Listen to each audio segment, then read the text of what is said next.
Shiri Música. El gran salón de The Breakers se eleva 15 metros por encima del suelo de mármol. La luz solar se filtra a través de las ventanas orientadas al océano Atlántico. El techo, pintado para simular un cielo despejado, genera la sensación de hallarse al aire libre. El pan de oro refleja los rayos con brillo. Cada puerta está enmarcada por piedra caliza tallada. Esta entrada se concibió para impresionar de manera abrumadora y, incluso más de un siglo después, lo logra con creces.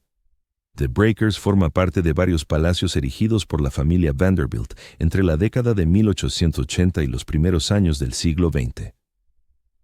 No se trataba de residencias en el sentido tradicional. Eran declaraciones de poder financiadas con una fortuna tan inmensa que transformó la industria y la sociedad estadounidense.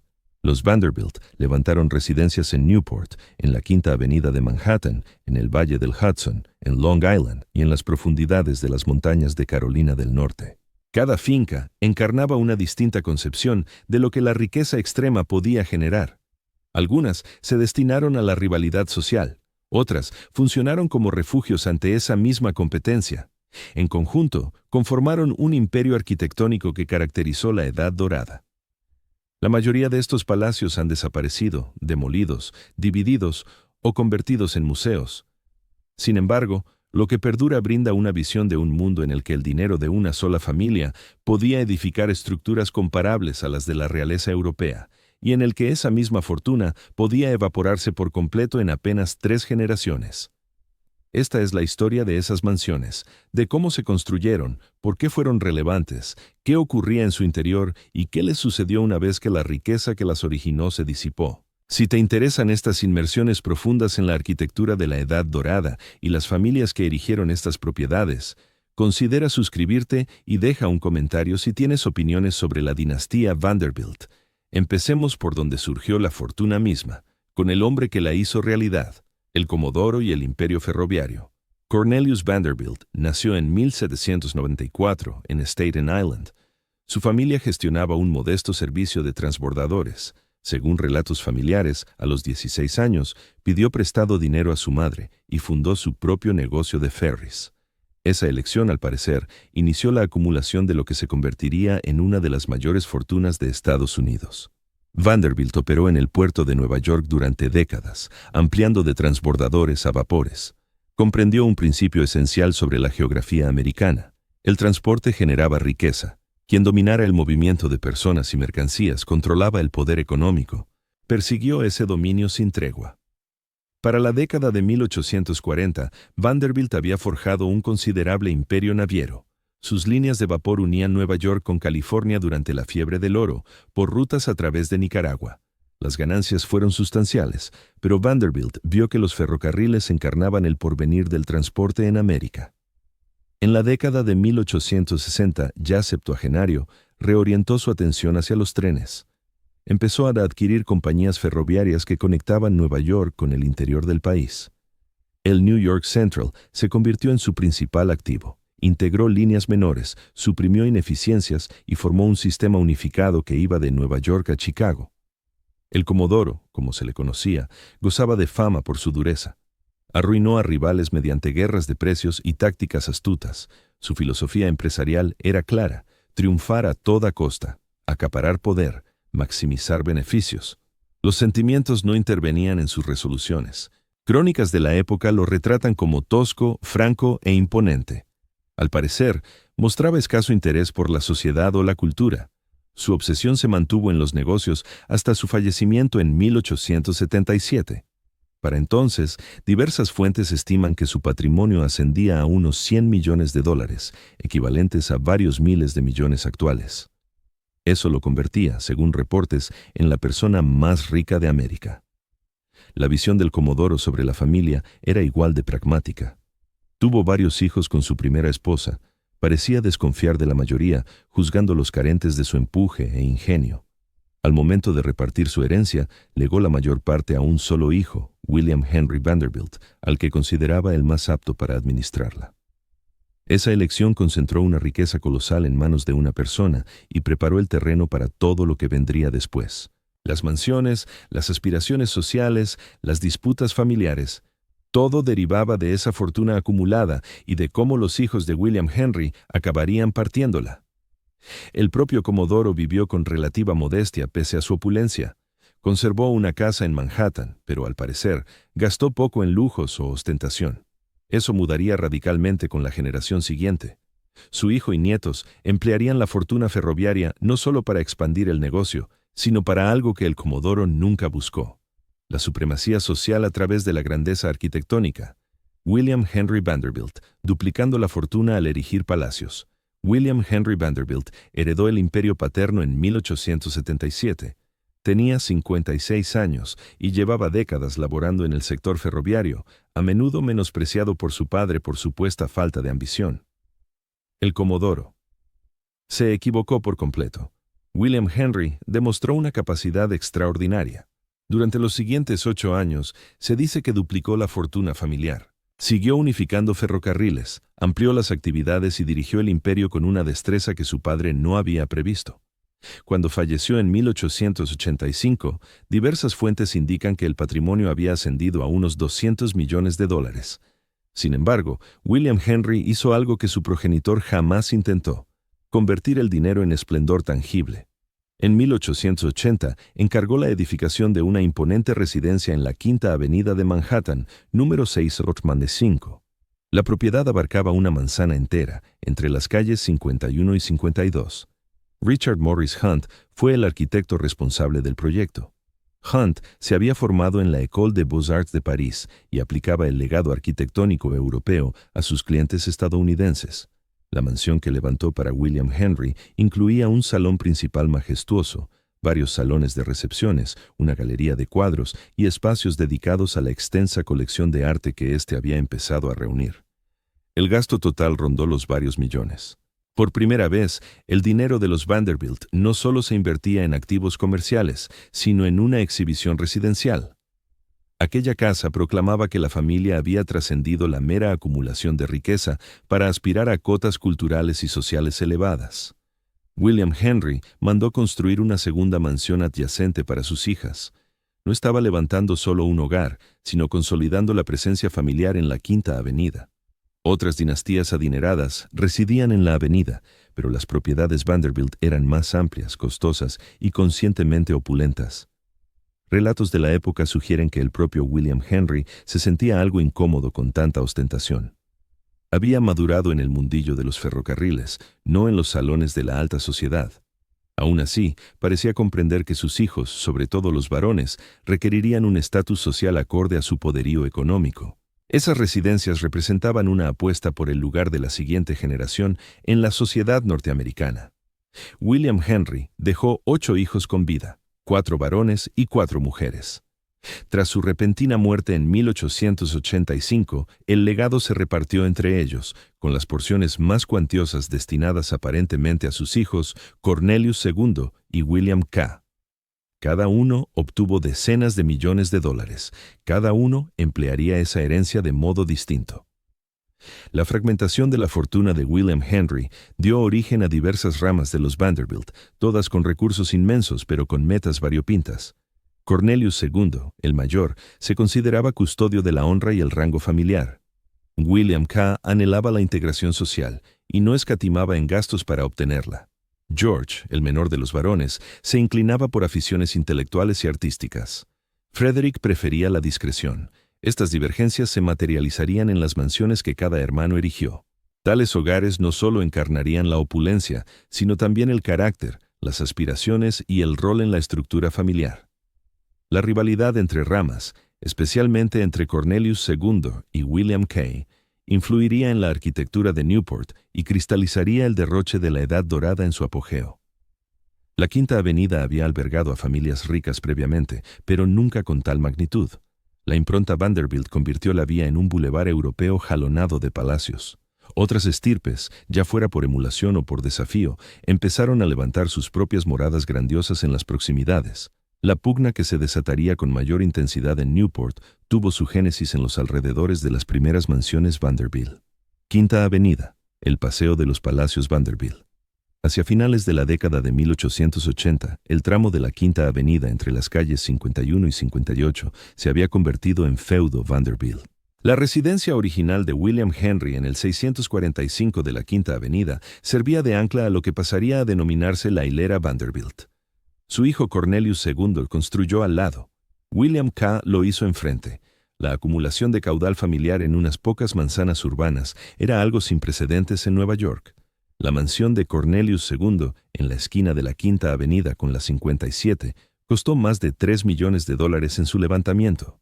Richard Morris Hunt la concibió al estilo de un château francés. El edificio se elevaba en 4 plantas, con un techo mansarda inclinado y tallas pétreas profusas. En su interior, los ambientes estaban pensados para fastuosas recepciones. Un vestíbulo de 2 alturas exhibía buicerí de madera esculpida y una chimenea colosal. La galería de arte albergaba las piezas familiares. El salón de baile podía acoger a cientos de invitados, según crónicas. Aquella casa declaraba el liderazgo de Cornelius II en la familia. Como primogénito de William Henry, había recibido la tajada mayor del patrimonio y se veía como guardián de la prestancia Vanderbilt. La construcción era suntuosa, pero, a la luz de estándares posteriores, moderadamente sobria. Privilegiaba la excelencia sobre el mero alarde. La mansión de William K. Vanderbilt, erigida en la misma época, adoptó un enfoque distinto. También obra de Hunt, esta se inspiraba con mayor nitidez en los modelos del Renacimiento francés. Su fachada mostraba torres, labores lapidarias intrincadas y siluetas de tejados teatrales. En el interior, las estancias buscaban un impacto visual supremo, la envergadura y el ornato. Se dice que la magnífica residencia de Cornelius II superó en esplendor lo que había levantado antes. La mansión de William Kissam Vanderbilt reflejaba las ambiciones sociales de su esposa Alva. Alva Erskine Smith se casó con William Kissam en 1875. Pertenecía a una familia sureña destacada que había visto evaporarse su patrimonio durante la Guerra Civil. Ese enlace le abrió las puertas a la inmensa fortuna de los Vanderbilt. Decidida a aprovechar esa oportunidad, luchó por ganarse un lugar en la alta sociedad neoyorquina. La casa se convirtió en su principal herramienta para esa batalla.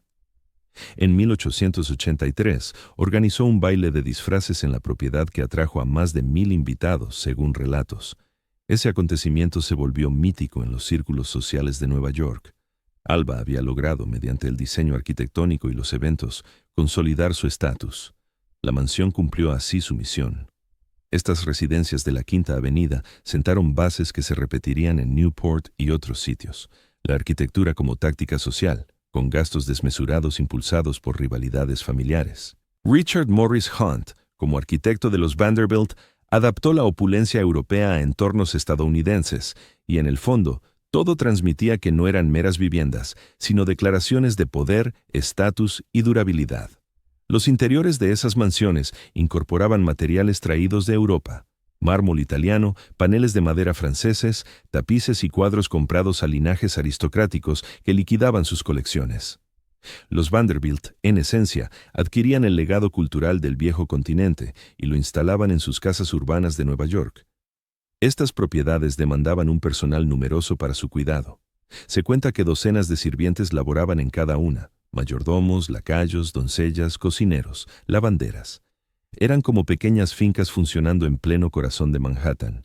La gestión de todo eso implicaba complicaciones y costos elevados, pero la Quinta Avenida fue solo el arranque. La temporada veraniega llevaba a las familias adineradas a abandonar la ciudad en busca de climas más frescos.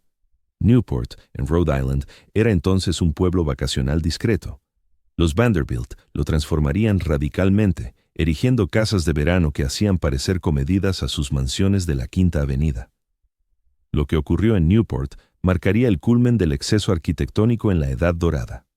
Los hermanos Vanderbilt repartiendo el imperio. Al morir William Henry Vanderbilt en 1885, su testamento repartió su caudal entre sus 8 hijos. Los 4 varones obtuvieron las mayores tajadas, con Cornelius II y William Kissam recibiendo cada uno unos $60 millones, al parecer. George y Frederick se llevaron porciones menores pero aún considerables, alrededor de $10 millones cada uno, según informes. Cornelius Vanderbilt II nació en 1843. Como primogénito, no solo heredó riqueza, sino también obligaciones. Le correspondía guiar a la familia, preservar su prestigio y dirigir el vasto imperio ferroviario forjado por su abuelo y su padre. Crónicas de la época lo pintan como un hombre cumplidor, grave y algo inflexible. Asumía las cargas familiares con un peso excesivo, quizás. Cornelius II se casó con Alice Claypool Gwynn en 1867. Alice provenía de un linaje consolidado y captaba bien las normas sociales. Juntos tuvieron 7 hijos. Cornelius laboró en los negocios ferroviarios familiares y presidió la New York Central. Encarnó la imagen pública de los intereses vanderbiltianos hasta los años 1890. William Kissam Vanderbilt, apodado Willie K., nació en 1849. Parecía más inclinado hacia la vida social y los placeres que hacia los asuntos empresariales. Mientras Cornelius se sentía agobiado por el deber familiar, Willie K. saboreaba los lujos que el dinero permitía. Adoraba el yate, las carreras de caballos y las recepciones. Su boda con Alva Smith en 1875 forjó una alianza centrada en el ascenso social. Alva era resuelta, calculadora y dispuesta a invertir lo que hiciera falta para afianzar su lugar. La mezcla del capital de Willie K. y la determinación de Alva remodelaría la sociedad de Nueva York y Newport. George Washington Vanderbilt II, nacido en 1862, era el menor de los hijos de William Henry. Se distinguía notablemente de sus hermanos, donde Cornelius y Willie K. se volcaban en los negocios y el mundo social. George cultivaba pasiones intelectuales y artísticas. Recorrió Europa en múltiples viajes, acumuló obras de arte y volúmenes, y se formó en arquitectura y diseño paisajístico. George heredó unos $10 millones, cifra inferior a la de sus hermanos mayores, pero una fortuna colosal. No le atraía dirigir ferrocarriles ni rivalizar en salones. En cambio, emplearía su herencia para forjar algo radicalmente distinto a las creaciones de sus hermanos. Su proyecto se materializaría en Carolina del Norte, no en Nueva York ni Newport. Frederick William Vanderbilt, nacido en 1856, se situaba en un punto intermedio entre sus hermanos. Participó en el sector ferroviario, pero evitó el protagonismo que Cornelius asumió. Disfrutaba de la riqueza sin buscar la competencia social que Willie K. perseguía. Frederick y su esposa Louise optaban por la discreción en lugar del alarde, al parecer. Frederick heredó unos $10 millones. Construyó residencias notables, pero siempre con mayor moderación que sus hermanos. Su estilo evocaba el viejo dinero. Los valores de la familia Vanderbilt se inclinaban hacia una riqueza discreta en lugar de ostentaciones agresivas. En ciertos aspectos, el enfoque de Frederick se asemejaba más a lo que su abuelo, el Comodoro, habría respaldado. La repartición de la herencia generó una rivalidad inherente entre las distintas ramas. Cornelius II, como patriarca familiar, consideraba necesario exhibir un liderazgo adecuado. Willie K. y Alva ansiaban demostrar que merecían un puesto en la cima de la sociedad. George buscaba la autonomía para seguir su propio proyecto. Frederick, por su parte, prefería que lo dejaran en paz. Estas motivaciones dispares se reflejaron en los sitios y maneras en que cada hermano erigió sus residencias. Cornelius levantaría The Breakers en Newport como la declaración más imponente de la familia. Willie K. optaría por Marble House, también en Newport, concebida para eclipsar cualquier obra de Cornelius. George se dirigiría a las montañas de Carolina del Norte para construir Biltmore, la morada privada más extensa de Estados Unidos. Frederick edificaría en varios puntos, pero siempre de forma más reservada. La pugna entre Cornelius y Willie K. se tornó especialmente feroz. Eran lo bastante cercanos en edad y estatus para convertirse en adversarios naturales. Sus esposas, Alice y Alva, al parecer se detestaban mutuamente y disputaban por supremacía social. Newport se convirtió en el principal escenario de esta contienda. Lo que levantaron allí marcaría el culmen de la arquitectura palaciega en la Edad Dorada. Newport, el motivo por el que los Vanderbilt acudieron allí. Newport, en Rhode Island, se ubica en la isla Aquidneck Neck, a la desembocadura de la bahía de Narragansett. El enclave brindaba algo que Manhattan no podía ofrecer en los meses estivales: brisas marinas, temperaturas más frescas y lejanía del bochorno y la muchedumbre urbana. A mediados del siglo XIX, Newport ya se había consolidado como un destino vacacional. Linajes de la era colonial habían levantado allí casas de verano. Los Astor llegaron en la década de 1850, otras dinastías adineradas les siguieron. Para la década de 1870, Newport había forjado una temporada social veraniega. Las familias cerraban sus residencias citadinas en junio y se quedaban en Newport hasta agosto o principios de septiembre. La estación traía sus propios ritos, rutinas y escalafones. Sin embargo, Newport en la década de 1880 seguía siendo bastante modesta en comparación con su evolución posterior. Las viviendas eran considerables, pero no palacios. Las cabañas de verano, como se les denominaba, consistían en grandes construcciones de madera pensadas para la comodidad en el calor. Las recepciones eran habituales, aunque aún no alcanzaban el esplendor que adquirirían. La llegada de los Vanderbilt transformó por completo el carácter de Newport. Cuando linajes con fortunas ferroviarias empezaron a edificar allí, la envergadura y el coste de las obras se dispararon de manera notable. La piedra suplió a la madera. Los modelos arquitectónicos europeos relevaron al estilo vernáculo americano. El concepto de cabaña veraniega mutó hacia algo mucho más majestuoso. Newport ofrecía a los hermanos Vanderbilt algo más que un clima benigno. Proporcionaba un ámbito social acotado donde afirmar y sostener el estatus. La temporada estival duraba solo de 8 a 10 semanas. Toda la élite relevante se congregaba en ese lapso. El triunfo o el revés social se desarrollaba en un intervalo condensado, donde cada baile, cada cena y cada reunión en los jardines cobraba vital importancia. Para Alva Vanderbilt, Newport suponía una chance. La alta sociedad neoyorquina había tardado en acogerla del todo, pese al éxito de su baile de disfraces en 1883.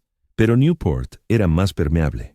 El ambiente resort, las casas de verano y la temporada social concentrada generaban fisuras para quien estuviera dispuesta a invertir con audacia y agasajar con prodigalidad. El propio lugar resultaba impactante.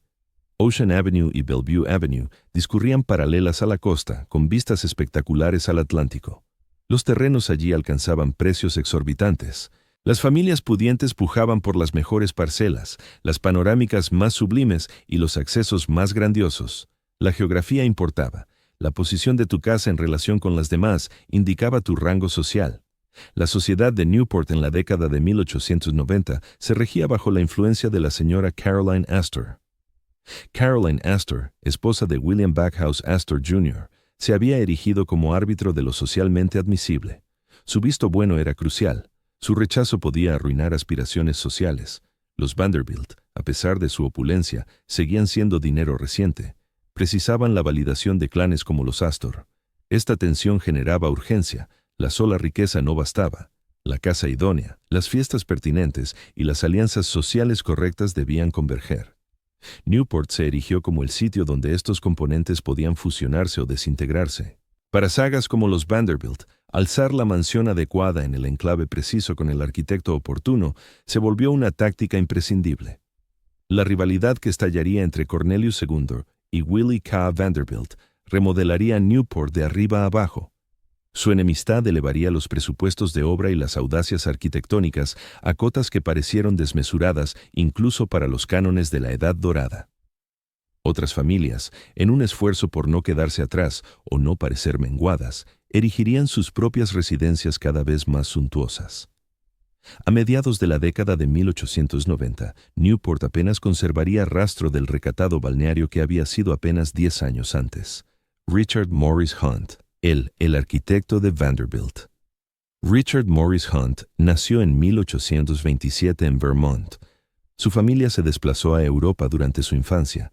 Hunt se formó en arquitectura en la École des Beaux-Arts de París, convirtiéndose en el primer estadounidense en formarse en esa institución tan distinguida. Esa preparación influyó decisivamente en toda su trayectoria profesional posterior. En la École, Hunt asimiló la tradición arquitectónica francesa, el enfoque en formas clásicas, composiciones simétricas, escalas imponentes y ornamentos detallados se convirtió en el pilar de su método de diseño. Al volver a Estados Unidos en la década de 1850, introdujo esa formación en un país carente de tradición en arquitectura doméstica monumental. Hunt fundó su estudio en Nueva York. Al principio de su carrera, proyectó el edificio de estudios de la 10th Street, que albergaba talleres de artistas. Participó en diversos encargos residenciales e institucionales. Sin embargo, su práctica dio un giro radical cuando la familia Vanderbilt empezó a confiarle obras de gran envergadura. William Henry Vanderbilt contrató a Hunt para diseñar su residencia en la 645th Avenue. La mansión, terminada a principios de la década de 1880, consolidó a Hunt como el referente para la élite adinerada. El edificio probaba que el capital americano podía generar una opulencia al estilo europeo. La preparación de Hunt le permitió crear con autenticidad en el estilo francés del Segundo Imperio, trayendo la herencia arquitectónica del viejo continente a Nueva York. Tras trabajar con William Henry, Hunt prosiguió su colaboración con la familia. Diseñó la mansión de Cornelius II en Fifth Avenue. También proyectó la casa de Willie K. al otro lado de la calle. La conexión entre Hunt y los Vanderbilt resultó provechosa para ambas partes. La familia buscaba un profesional versado en modelos europeos, capaz de materializar proyectos a gran escala. Hunt, por su parte, requería patronos con recursos suficientes para realizar sus visiones más audaces. La filosofía arquitectónica de Hunt giraba en torno a la idoneidad. Cada tipo de construcción demandaba un enfoque estilístico particular. Para las mansiones de los Vanderbilt en Fifth Avenue, se inspiró en modelos del Renacimiento francés. En cuanto a sus residencias en Newport, adaptó formas del Renacimiento italiano. Esa diferencia era esencial. Hunt sostenía que la arquitectura debía evocar precedentes históricos al mismo tiempo que atendía a las demandas del presente. La interacción del arquitecto con sus clientes era, al parecer, franca y directa. Hunt comprendía que servía a personas deseosas de impacto visual y estatus social. Los edificios debían impresionar, afirmar su posición y evidenciar un gusto cultivado, pese a la reciente fortuna de la familia. Hunt ofrecía proyectos que cumplían esos objetivos. Para Marble House en Newport, Hunt se basó en el Petit Trianon de Versalles. La simetría, las proporciones clásicas y el empleo del mármol aludían a la arquitectura real francesa. No obstante, Hunt modificaba en lugar de imitar. Marble House se ajustaba al entorno de Newport y satisfacía las ambiciones sociales concretas de Alva Vanderbilt, conservando la coherencia con su referente europeo. En el caso de The Breakers, Hunt optó por influencias del Renacimiento italiano. El diseño evocaba villas italianas del siglo XVI, sobre todo las de Génova. Una vez más, Hunt transformaba sin reproducir. The Breakers debía operar como una casa de verano en Newport, pero aparentar un palacio europeo. Hunt lograba ese equilibrio mediante un meticuloso control de proporciones, materiales y acabados. El labor de Hunt para los Vanderbilt trascendió las residencias más icónicas de la familia. Realizó varios encargos, asesoró en compras de arte y cultivó lazos con diversos miembros. Su obra cumbre fue Biltmore para George Vanderbilt, que Hunt consideraba aparentemente su obra maestra. Hacia la década de 1890, Hunt se había erigido como el principal arquitecto de Estados Unidos para la ultrarrica. Otras dinastías ansiaban lo que los Vanderbilt poseían. Su oficina generó planos para numerosas mansiones de la Edad Dorada, aunque ninguna superara en magnitud o coste a las de los Vanderbilt. Hunt falleció en 1895, poco después de finalizar Biltmore. Su herencia era multifacética. Había trasplantado la tradición arquitectónica europea a América y mostrado que el dinero yanqui podía edificar a la escala del continente. Pero también había fijado un patrón de arquitectura residencial tan costoso y majestuoso que solo perduraría un corto periodo antes de volverse insostenible económica y socialmente. Las mansiones de los Vanderbilt ideadas por Hunt eran hermosas, magistralmente ejecutadas y totalmente inadecuadas para el siglo XX. En una generación tras su muerte, la mayoría serían derribadas o dejadas al abandono. Hunt generó arquitectura para un instante efímero, edificios concebidos para un grado de riqueza y estructura social que se desmoronaría bajo su propio derroche. Marble House, el arma de Alva en la batalla social. En 1892, William K. Vanderbilt regaló a su esposa Alva un obsequio de cumpleaños. Marble House, una mansión en Newport, que supuestamente costó $11 millones. La casa era un diseño de Hunt erigido en Bellevue Avenue con vistas al océano. El exterior estaba recubierto de mármol blanco. El interior exhibía más mármol, pan de oro y ornamentos elaborados que cualquier residencia privada en Estados Unidos. Alva tenía propósitos precisos para Marble House. Deseaba una casa que obligaría a la alta sociedad de Newport a reconocer su estatus. La mansión de la Quinta Avenida había triunfado, pero Newport era el territorio de la señora Caroline Astor. Alva precisaba algo tan imponente, tan costoso y tan relevante desde el punto de vista arquitectónico que resultara imposible obviarlo o menospreciarlo. Hunt lo consiguió. La casa de mármol se inspiraba en el Petit Trianon de Versalles, pero superaba a su referente en opulencia material. El mármol del exterior provenía de canteras que, según se decía, habían abastecido piedra para la antigua Grecia. El vestíbulo de entrada albergaba paredes de mármol amarillo y un techo pintado para evocar un cielo despejado. La sala dorada, concebida como el espacio de recepción de Alba, estaba recubierta de hoja de oro en casi todas sus superficies. El comedor lucía mármol rosado y detalles elaborados en bronce. La sala gótica incorporaba ornamentos de estilo medieval, entre ellos el escudo de armas de Alba, que ella misma había ideado a pesar de carecer de linaje noble real. Cada estancia transmitía el mismo mensaje. Aquella vivienda simbolizaba una fortuna y un refinamiento que igualaban o superaban a la aristocracia europea. Su envergadura buscaba impresionar deliberadamente. Los visitantes accedían por una puerta principal que demandaba un esfuerzo considerable para abrirse. Las paredes y suelos de mármol generaban una sensación de solidez y eternidad. La hoja de oro, las lámparas de cristal y los muebles importados reforzaban esa idea. Alba había alcanzado la cima, y aquella casa lo demostraba. La casa de mármol también cumplía funciones prácticas más allá de su rol en la escalada social. Contaba con instalaciones mecánicas modernas, electricidad en todas partes, calefacción central y baños con agua caliente corriente. La cocina y las zonas de servicio, aunque menos lujosas que las áreas públicas, estaban bien equipadas y organizadas de forma eficiente. La casa funcionaba como hogar, a pesar de su apariencia palaciega. Sin embargo, su verdadero objetivo siempre fue el ámbito social. Alba utilizaba la casa de mármol para organizar recepciones a una escala que Newport no había presenciado antes. Acogía cenas suntuosas, bailes y fiestas en el jardín. Asistir a los eventos de Alba se convirtió, al parecer, en un indicador de posición social.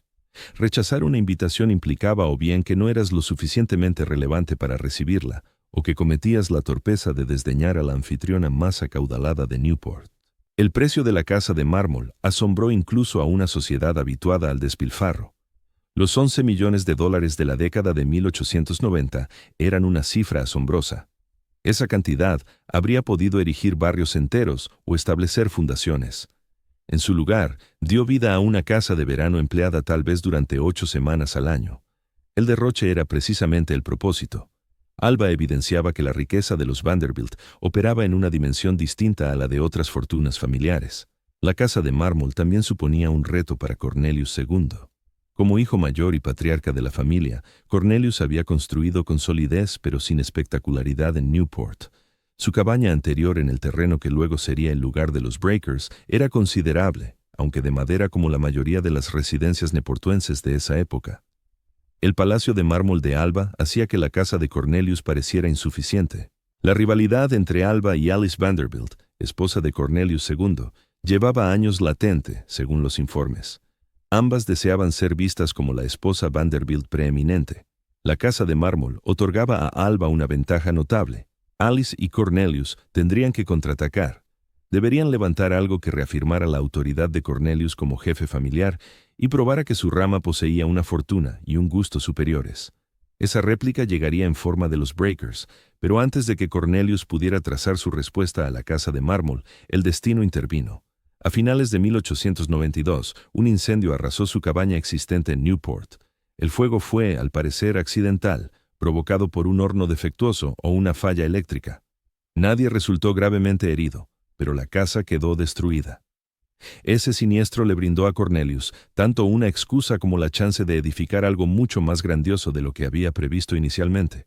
Contrataría a Hunt, construiría en piedra en vez de madera, y erigiría una mansión que eclipsara incluso a la casa de mármol, consolidando de una vez por todas que Cornelius Vanderbilt II era el auténtico líder de la familia. Los Breakers. La contestación de Cornelius II. El incendio que calcinó la cabaña original de Cornelius Vanderbilt II en Newport a finales de 1892 generó una oportunidad. Lo que había sido una casa de verano amplia pero convencional podía transformarse ahora en algo de mayor trascendencia. Cornelius debía ripostar ante la casa de mármol. El fuego le proporcionaba la coartada para edificar a una escala que zanjara definitivamente la cuestión de qué rama Vanderbilt detentaba la supremacía. Cornelius contrató a Richard Morris Hunt. El arquitecto acababa de finalizar la casa de mármol para Willie K. y Alba. Ahora diseñaría algo más vasto para el jefe de la familia. El mensaje resultaba evidente. Lo que Hunt había realizado para Willie K. lo superaría para Cornelius. Hunt varió los modelos arquitectónicos para los Breakers. Si la casa de mármol aludía al palacio francés, los Breakers se nutrirían de las villas del Renacimiento italiano, sobre todo de los palacios genoveses del siglo XVI. El cambio era calculado. Cornelius no imitaba la estrategia de Willie K., establecía una estética completamente distinta. Una que resaltar la mansión de los Vanderbilt en Newport superaba en amplitud y solidez a las ostentosas residencias de mármol. Las obras de construcción se iniciaron en 1893. El plazo de ejecución se redujo drásticamente a unos 2 años, un ritmo impresionante para una edificación de tales proporciones. El emplazamiento dominaba el océano Atlántico desde varios frentes. La vivienda permitía vistas al mar desde casi todas las estancias principales. El terreno acentuaba la imponencia del diseño arquitectónico. Hunt optó por hacerla incombustible. La quema del antiguo chalet moldeó cada elección posterior. El nuevo edificio emplearía piedra y ladrillo. Un armazón de acero sostenía la edificación.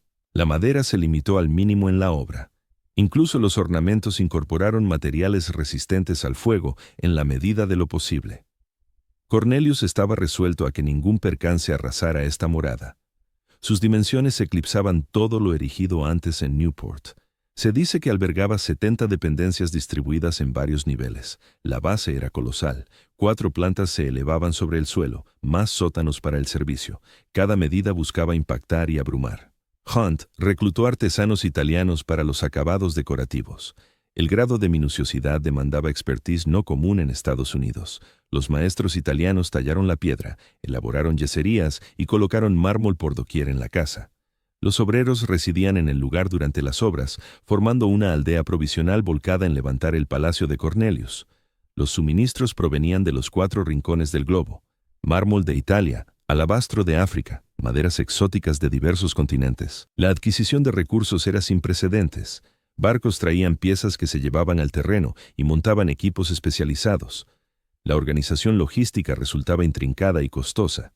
El precio de los rompeolas se ha calculado en distintas cantidades, aunque las referencias apuntan a unos $7 millones, equivalentes a más de 200 millones actuales.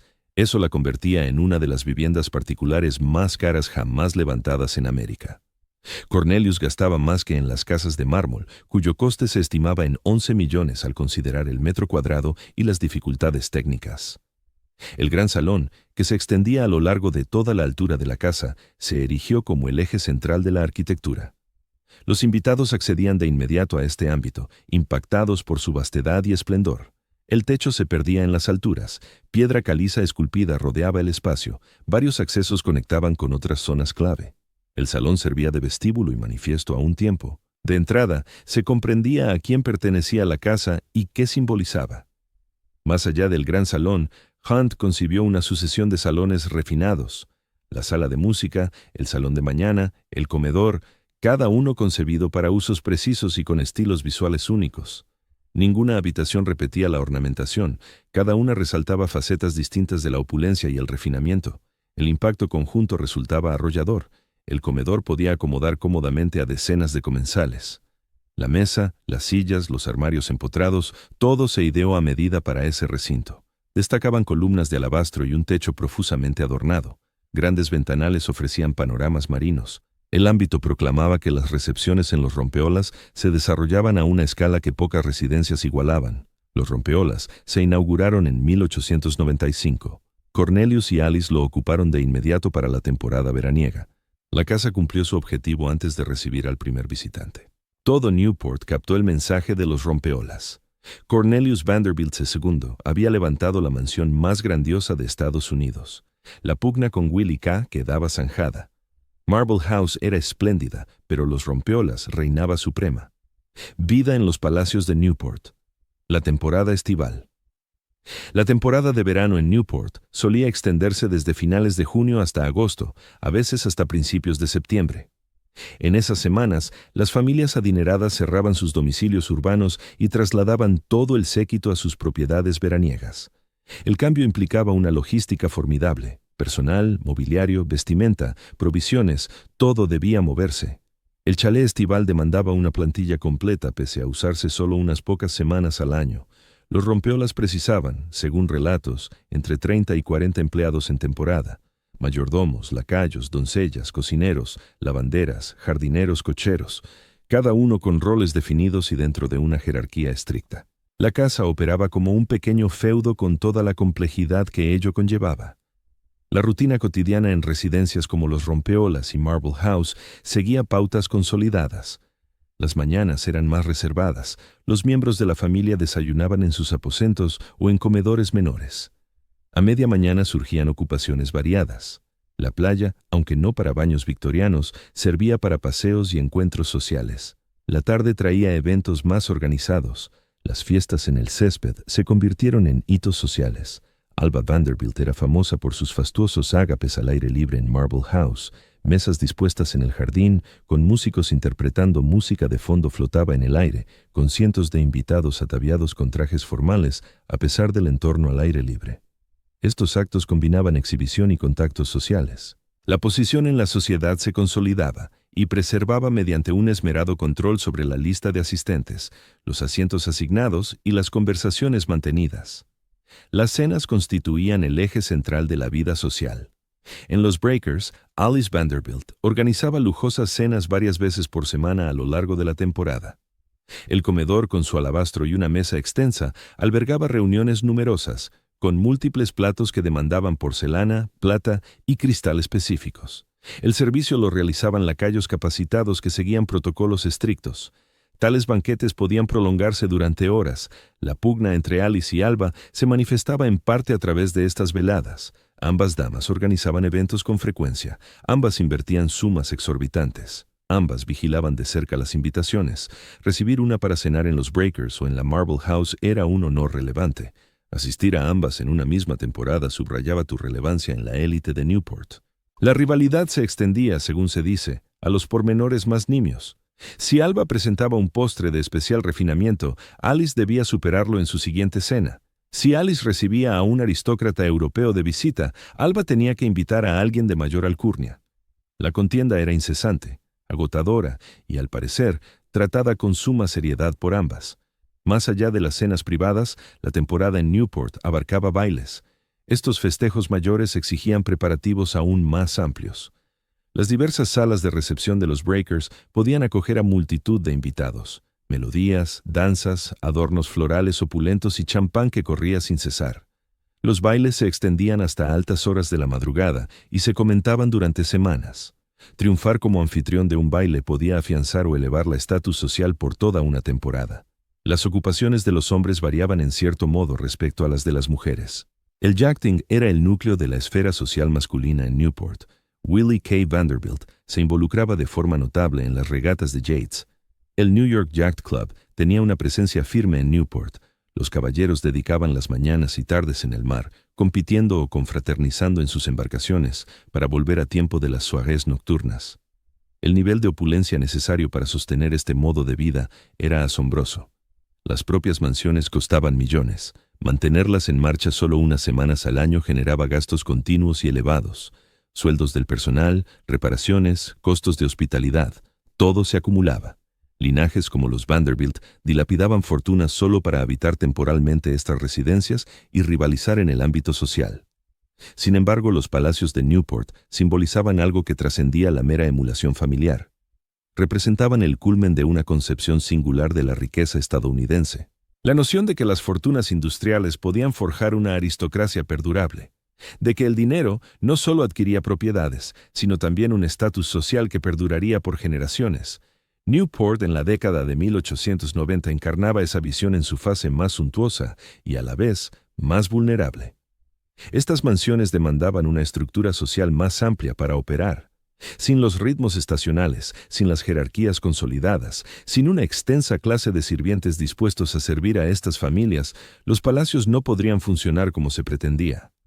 Los Breakers y la Marble House requerían no solo capital, sino un cosmos entero estructurado para respaldar esa magnificencia privada. Ese cosmos ya empezaba a transformarse, aunque las familias que residían en estas casas no lo percibieran del todo aún. Las dinámicas económicas y sociales que harían insostenibles tales lugares se gestaban. Pero a mediados de la década de 1890, en pleno apogeo de la temporada neoportuguesa, con fiestas, bailes y rivalidades llenando los días, ese derrumbe venidero parecía lejano e improbable. Rough Point, el enfoque más discreto de Frederick. Mientras Cornelius y Willie K. se enzarzaban en una escalada de arquitecturas cada vez más imponentes, su hermano Frederick William Vanderbilt optó por una senda distinta. Frederick construyó en Newport, pero su estilo reflejaba valores y una personalidad aparte. Su finca, Rough Point, encarnaba la riqueza sin la ostentación agresiva que definía a los Breakers o a la Marble House. Frederick contrajo matrimonio con Louis Anthony Torrance en 1878. Louis aportó una dote considerable al enlace. Su padre había sido un mercader exitoso. La fusión del legado Vanderbilt de Frederick y la fortuna familiar de Louis les confería una riqueza inmensa, incluso midiendo con los estándares Vanderbilt, pero al parecer carecían de afán por la competencia social. Rough Point se ubica en la punta meridional de la península de Newport, algo apartada del núcleo de residencias a lo largo de Bellevue Avenue. La elección del sitio en sí indicaba un anhelo de alejamiento del epicentro de la agitación social neoportuguesa. Frederick y Louis buscaban vistas al océano y un terreno amplio, pero no precisaban inmiscuirse en el hervidero de la rivalidad. La casa se erigió en estilo de mansión inglesa, en lugar de los modelos franceses o italianos que Hunt empleó para otras propiedades Vanderbilt. Esta elección arquitectónica reflejaba prioridades distintas. Las mansiones inglesas evocaban a la nobleza terrateniente, un confort heredado de la vieja fortuna, en lugar de la magnificencia palaciega. Su envergadura era considerable, pero no abrumadora. Rough Point era una vivienda espaciosa, no un monumento imponente. Las crónicas de la época indican que la personalidad de Frederick era discreta. Laboraba en el negocio familiar de los ferrocarriles, aunque rehuía el protagonismo que Cornelius asumía. Se dice que optaba por aficiones personales en vez de rivalidades sociales. Louis parecía coincidir en su inclinación por una existencia más reservada. Juntos, forjaron un estilo de vida donde la opulencia se destinaba al bienestar y la estabilidad, no a escalar posiciones sociales. Rough Point encarnaba esas preferencias. La propiedad contaba con comodidades modernas, sus estancias estaban elegantemente amuebladas, aunque con menor énfasis en exhibiciones ostentosas, según los relatos. Las recepciones que Frederick y Louis organizaban en Rough Point eran de menor enjundia que las de The Breakers o Marble House. Cenas íntimas en lugar de bailes fastuosos, listas de invitados selectas por encima de grandes eventos sociales. Esta forma de proceder convertía a Frederick en una rareza entre sus hermanos. Si Cornelius cargaba con el deber familiar y Willie K. se deleitaba en la pugna social, Frederick solo buscaba tranquilidad y sosiego. Su fortuna le permitía esa libertad. Podía edificar con solidez sin necesidad de competir. Participaba en la alta sociedad de Newport sin pretender acapararla. El contraste entre Rough Point y The Breakers, erigidos por hermanos Vanderbilt en la misma localidad durante aquellos mismos años, ponía de manifiesto cuán variadas podían ser las formas de emplear la riqueza. Misma dinastía, mismo origen de la fortuna, opciones arquitectónicas y sociales radicalmente opuestas. El enfoque más sosegado de Frederick proponía vías alternativas al modelo de exhibición agresiva, si bien tales alternativas ejercieron una menor influencia en la cultura de la Edad Dorada. Tras la muerte de Frederick en 1938, Rough Point dejó de pertenecer a los Vanderbilt. Doris Duke, heredera de la fortuna tabacalera, adquirió la finca en los años 50. Ella la conservó y adaptó, residiendo allí durante décadas. El prolongado dominio de Duke permitió que Rough Point se mantuviera en gran medida inalterado, a diferencia de numerosas otras residencias de Newport que fueron demolidas o transformadas drásticamente. Hoy en día, Rough Point funciona como museo. La casa exhibe tanto sus raíces vanderbiltianas como la posterior presencia de Duke. Recorrer Rough Point ofrece una vivencia distinta a la de visitar The Breakers. Su dimensión resulta más asequible al ser humano. La opulencia se muestra menos imponente. La propiedad insinúa una fortuna empleada en goces privados más que en declaraciones públicas. La visión de Frederick sobre la riqueza y la arquitectura delineaba un sendero que la Edad Dorada podría haber seguido, pero que en gran parte ignoró. Su apuesta por la intimidad frente al alarde, por el agrado en lugar de la contienda, no marcó la época como lo hicieron The Breakers y Marble House. Sin embargo, la pervivencia de Rough Point apunta a que su modelo era tal vez más perdurable. La casa que no aspiraba a impresionar ha superado a muchas que sí lo intentaron. Idle Hour, el vasto dominio de William K. en Long Island. Las aspiraciones de William K. Vanderbilt trascendían Newport. Aunque Marble House consolidó su estatus en la sociedad de Rhode Island, también impulsó propiedades de envergadura en Long Island. Idle Hour, su posesión en Oakdale, constituía otra manifestación de la fortuna Vanderbilt y otro campo para ambiciones constructivas. A finales del siglo XIX, Long Island ganaba popularidad entre los acaudalados neoyorquinos. La isla brindaba acceso al litoral y terreno para suntuosas fincas, manteniéndose razonablemente cerca de Manhattan. La zona sur, donde se ubica Oakdale, seducía a familias en busca de dominios amplios y opciones de esparcimiento. Willie K. compró terrenos en Oakdale y encargó la edificación de Idle Hour. La finca abarcaba, al parecer, una extensa extensión ribereña. La casa principal se levantó en un estilo majestuoso, aunque las fuentes difieren en los pormenores arquitectónicos precisos y su escala inicial. Lo indudable es que Willie K. destinó recursos considerables para labrarse una presencia en Long Island equiparable a sus pretensiones en Newport. El conjunto incluía jardines amplios, cuadras y dependencias auxiliares. Willie K. albergaba una pasión por los caballos y la cría equina. Las instalaciones de Idle Hour reflejaban ese entusiasmo. La gestión era, según informes, de gran calado, con personal especializado al frente de programas de reproducción y adiestramiento. Idle Hour también actuaba como sede para el yateo. Willie K. poseía varios yates a lo largo de su vida y se implicaba profundamente en regatas náuticas. Las aguas de Long Island ofrecían condiciones ideales para la navegación. La finca posibilitaba que Willie K. cultivara sus aficiones marítimas lejos de las exigencias sociales de Newport. Aquí podía concentrarse en la práctica misma, sin la parafernalia social que la rodeaba. La fusión de una mansión imponente, establos operativos y equipamientos para yachts convertía a Idle Hour en un dominio integral, distinto de las cottages veraniegas de Newport. Se trataba de una propiedad apta para todo el año, o al menos para diversas estaciones. La inyección de capital reflejaba el anhelo de Willie K. por disponer de alternativas. La presencia de Willie K. en Long Island también impulsó el crecimiento de la zona. Otras familias adineradas, al ver las inversiones de Vanderbilt en Oakdale, decidieron unirse. La región ganó cada vez más prestigio, las mansiones proliferaron. El modelo surgido en Newport, donde las obras de Vanderbilt alentaron un desarrollo más amplio, se repitió en la costa sur de Long Island. Sin embargo, Idle Hour, al igual que muchas propiedades de la Edad Dorada, no perduró en su forma original. La finca terminó saliendo de manos de los Vanderbilt. Se dice que la casa principal fue consumida por un incendio. Posteriormente, la urbanización alteró por completo el entorno. Aquellos vastos dominios privados se fragmentaron en parcelas menores. El Long Island que conoció Willie K. se desvaneció en gran medida bajo la expansión suburbana del siglo XX. La desaparición de Idle Hour refleja un fenómeno más general. Aunque los palacios de piedra en Newport se conservaron como museos, numerosas residencias de madera en Long Island y otros lugares fueron derribadas, incendiadas o divididas hasta quedar irreconocibles. El legado arquitectónico resulta disperso. Los edificios individuales han desaparecido, aunque los patrones sociales y económicos que encarnaban conservan una relevancia histórica notable. Las diversas propiedades de Willie K., Marble House en Newport, Idle Hour en Long Island y la mansión en la Quinta Avenida, simbolizaban un estilo de vida nómada y opulento. Las viviendas se usaban de forma estacional o esporádica. La familia se desplazaba entre ellas según las temporadas sociales y sus gustos particulares.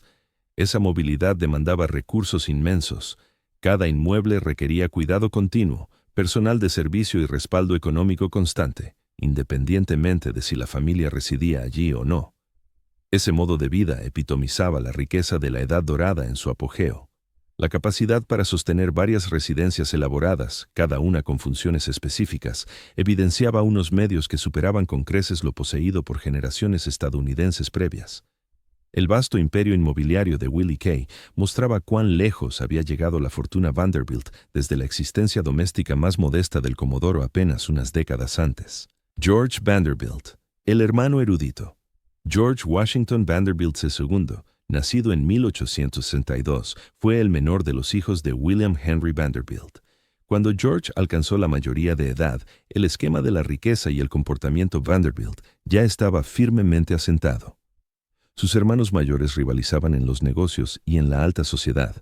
George optó por un rumbo completamente distinto. Las crónicas de la época lo retratan como un hombre culto y refinado. Se cuenta que devoraba libros, acumulaba volúmenes, dominaba idiomas y recorría Europa para empaparse de arte y arquitectura.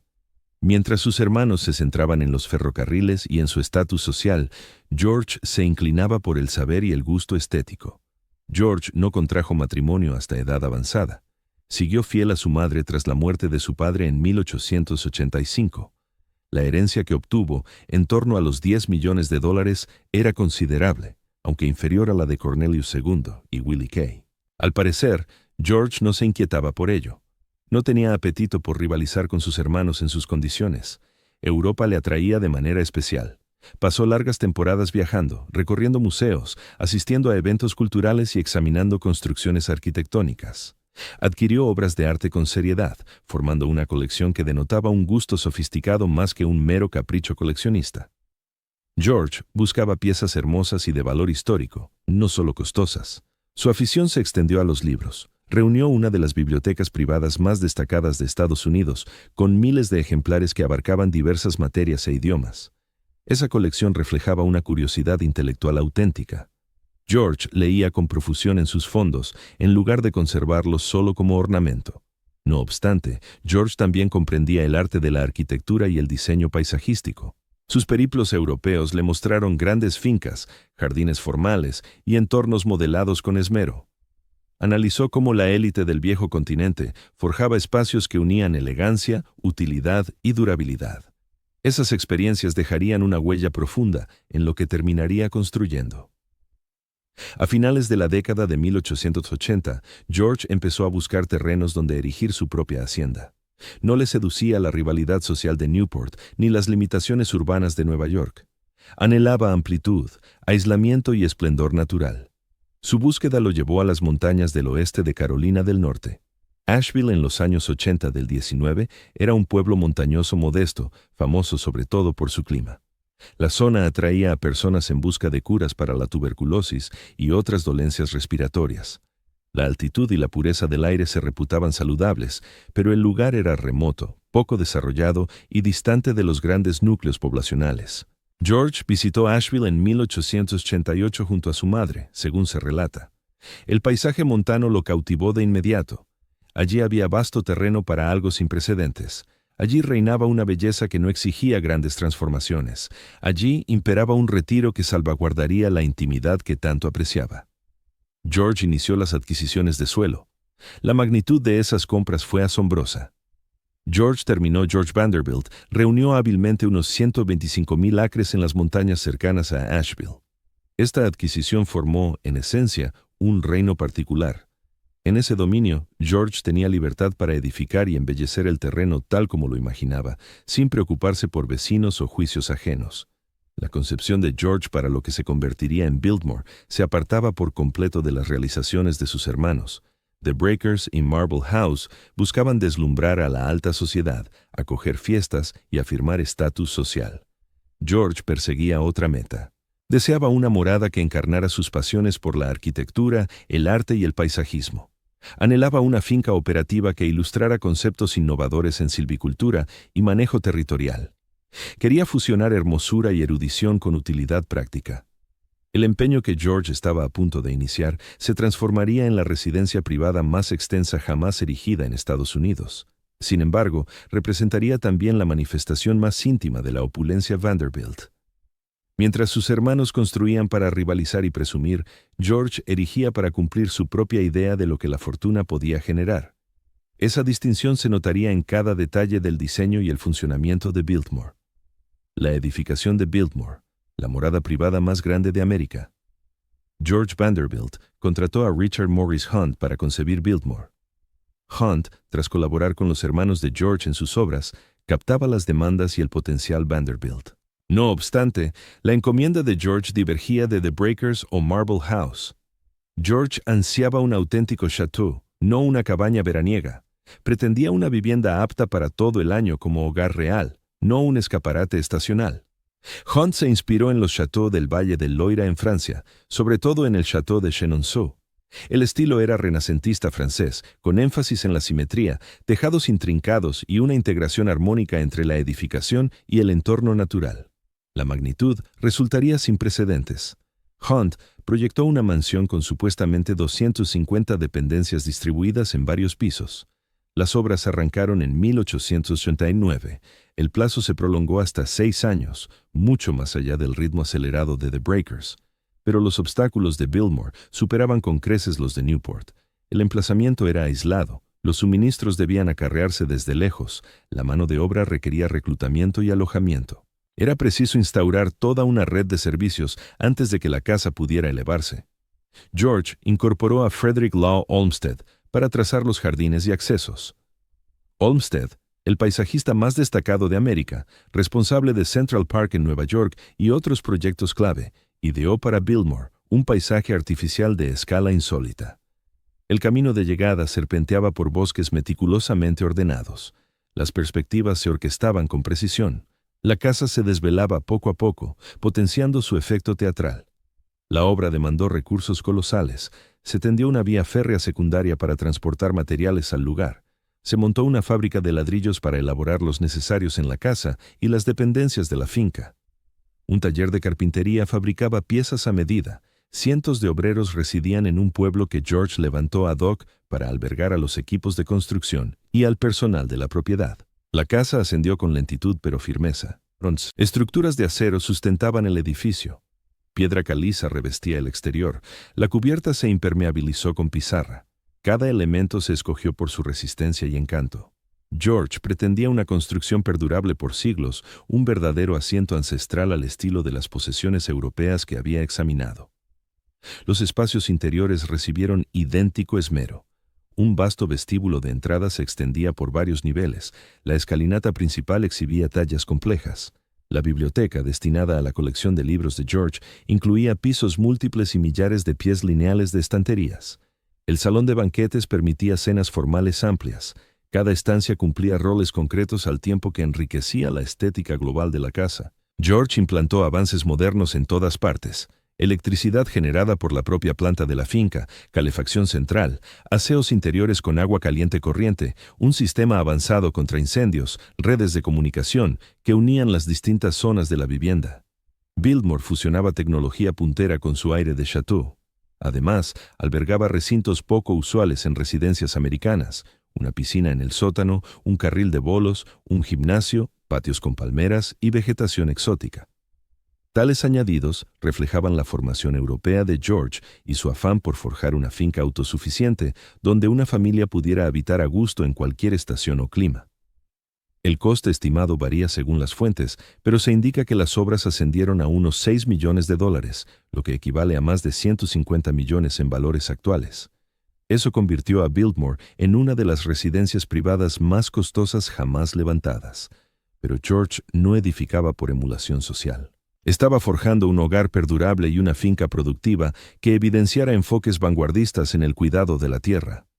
Olmsted trazó más que en los jardines decorativos. Convenció a George para que implementara la silvicultura científica en las amplias extensiones de la finca.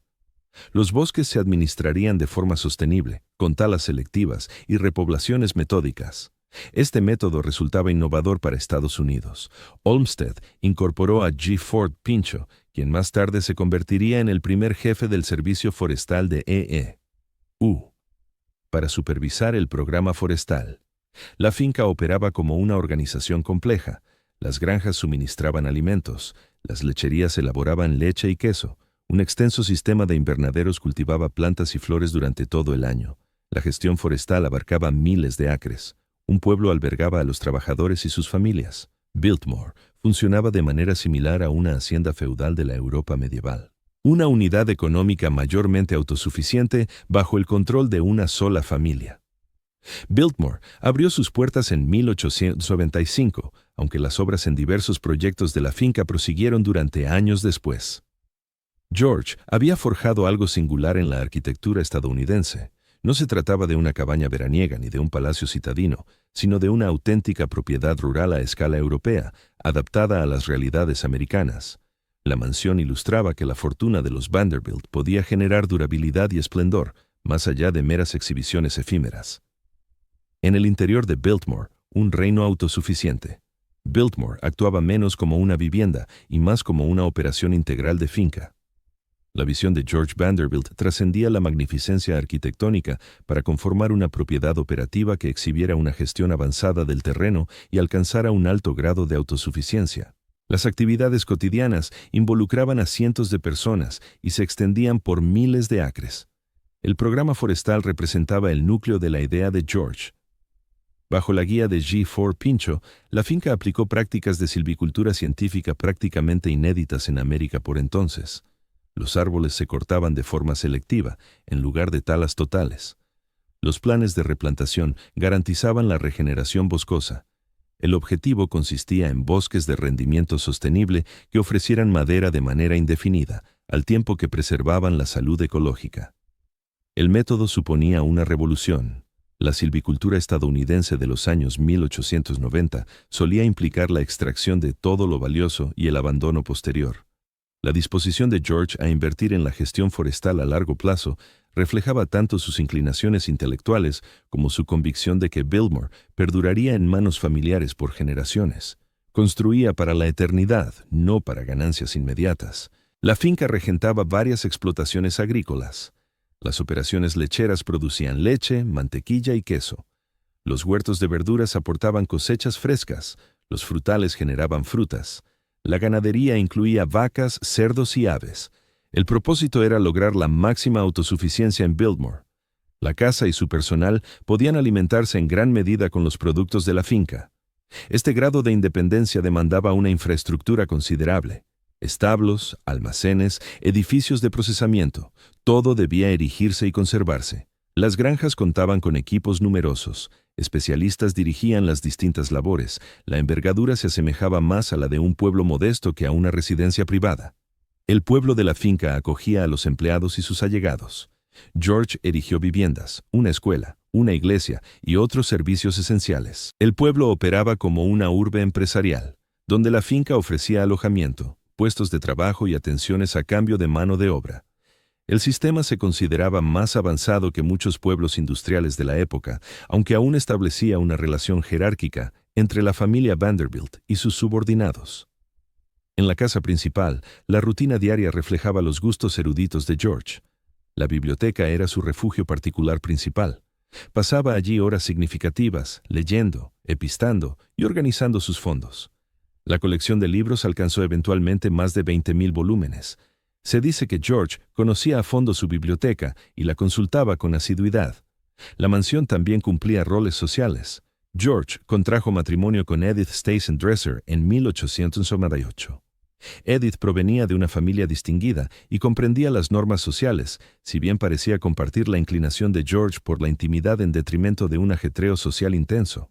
Juntos organizaban recepciones en Biltmore, pero a una escala menor que las de los palacios de Newport. Cenas en el salón de banquetes, fiestas residenciales que podían extenderse varios días, pero no los bailes monumentales ni el entretenimiento incesante típico de los veranos en Newport. La casa demandaba un personal abundante para su funcionamiento.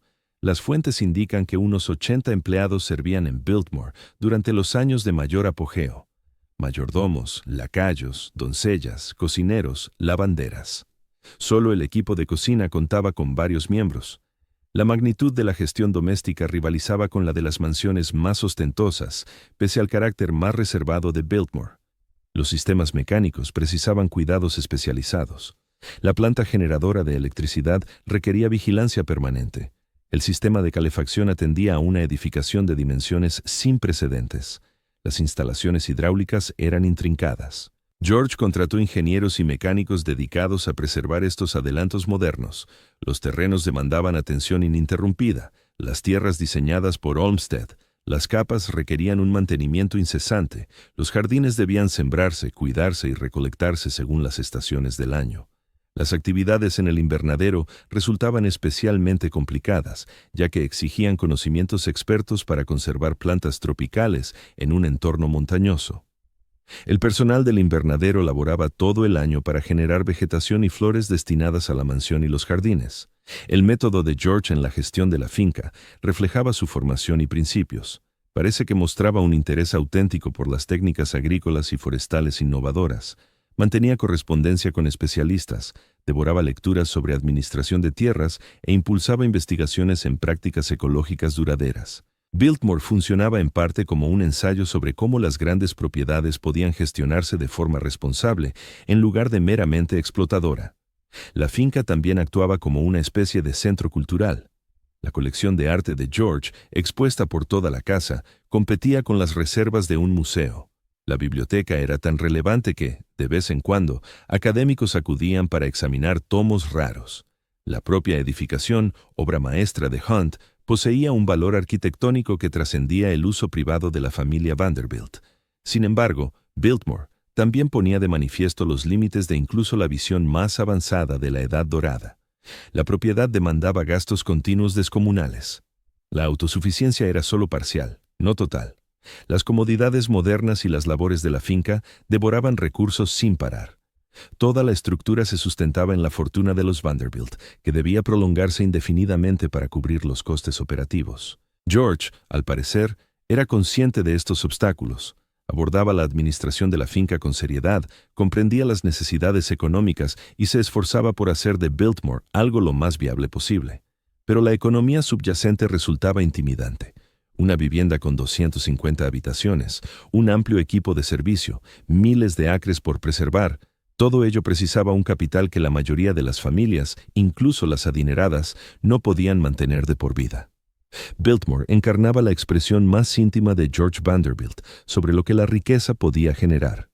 No un escaparate para rivalidades sociales, sino un verdadero hogar concebido para la belleza, el estudio y una gestión responsable de la tierra. La mansión ilustraba que la arquitectura de la Edad Dorada podía cumplir funciones más allá del mero alarde. Pero también evidenciaba que, aun con el enfoque más reflexivo para edificar a esta escala, surgían retos de sostenibilidad profundos. Hyde Park, la mansión Vanderbilt en el Valle del Hudson. La residencia principal de Frederick Vanderbilt no se hallaba ni en Newport ni en Nueva York, sino en el Valle del Hudson. Hyde Park, situada junto al río Hudson en el condado de Dutchess, Nueva York, había albergado a familias acaudaladas desde el siglo XVIII. Frederick y su esposa Louise optaron por este sitio como su principal dominio, erigiendo una mansión que reflejaba su inclinación por una privacidad relativa y la contención típica del dinero antiguo. La casa fue proyectada por el estudio arquitectónico McKim, Mead y White en estilo Beaux-Arts. Las obras iniciaron a finales de la década de 1890. El diseño se inspiraba en modelos renacentistas italianos clásicos, destacando la simetría y la proporción formal. El exterior empleaba piedra caliza de Indiana. La envergadura era considerable, aunque no abrumadora según los cánones Vanderbilt. La casa albergaba, según se dice, unas 50 habitaciones. Eso la convertía en espaciosa por cualquier estándar habitual, pero modesta frente a The Breakers o Biltmore. Frederick y Louise, aparentemente, no buscaban ni deseaban la magnitud extraordinaria que George o Cornelius habían levantado. Sus requerimientos eran más tradicionales, centrados en una vida confortable en vez de en declaraciones arquitectónicas. Los espacios interiores estaban decorados con elegancia. El vestíbulo de entrada contaba con suelos y paredes de mármol. Las principales estancias, salón de recepciones, comedor, biblioteca, se amueblaban con piezas de alta calidad, pero sin el derroche excesivo de Marble House. La estética sugería un gusto refinado y una holgada fortuna, sin ostentaciones agresivas. Louise Vanderbilt aportó una dote considerable al matrimonio. La riqueza de su familia complementaba la herencia de Frederick. Juntos contaban con medios que les habrían granjeado una opulencia extrema, aún sin el apellido Vanderbilt. Esta solidez financiera les permitía construir y habitar tal como les placía, sin ansiedades por apariencias o contiendas. La ubicación en el Valle del Hudson brindaba beneficios más allá del clima o los paisajes. La zona contaba con linajes de dinero viejo establecidos allí por generaciones. El ámbito social era más calmado, menos rival, que el de Newport. Frederick y Louise podían integrarse en la sociedad local sin la presión incesante por lucir y competir que marcaba sitios más de moda. La finca abarcaba amplios terrenos, si bien no rivalizaban con los de Biltmore, con jardines formales, paisajes diseñados y vistas al río. La propiedad era hermosa y cuidada, pero se manejaba a una escala más manejable que el reino de George en Carolina del Norte. Frederick, por lo visto, pretendía que su dominio fuera viable y acogedor, en lugar de pionero o experimental. Hyde Park fungió como morada principal de Frederick y Louise. Residían allí la mayor parte del año, efectuando viajes de vez en cuando, finalmente, conservando el Valle de Hudson como su base principal. Esto contrastaba con el estilo nómada que Willie Kay llevaba, con diversas residencias estacionales. Frederick y Louise se instalaron en un solo sitio y permanecieron allí. La vivienda reflejaba la personalidad y el estatus de Frederick. Como hijo mediano, disponía de una fortuna considerable, pero sin la carga del liderazgo familiar que soportaba Cornelius, ni las ambiciones sociales que impulsaban a Willie Kay. Podía construir lo que realmente deseaba habitar, en lugar de lo que exigía su posición o la rivalidad.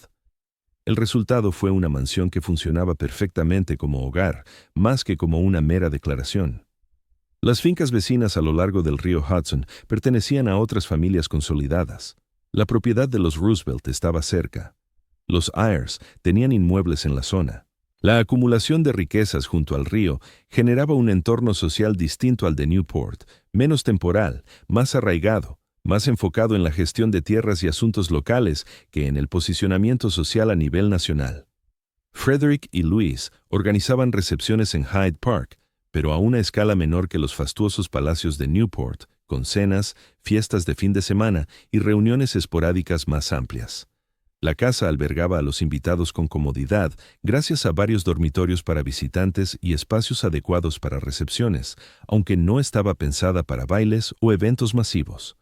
Tras la muerte de Frederick en 1938, Louise siguió residiendo en Hyde Park. Se dice que cuidó la propiedad con esmero, respetando la visión y las preferencias estéticas de Frederick.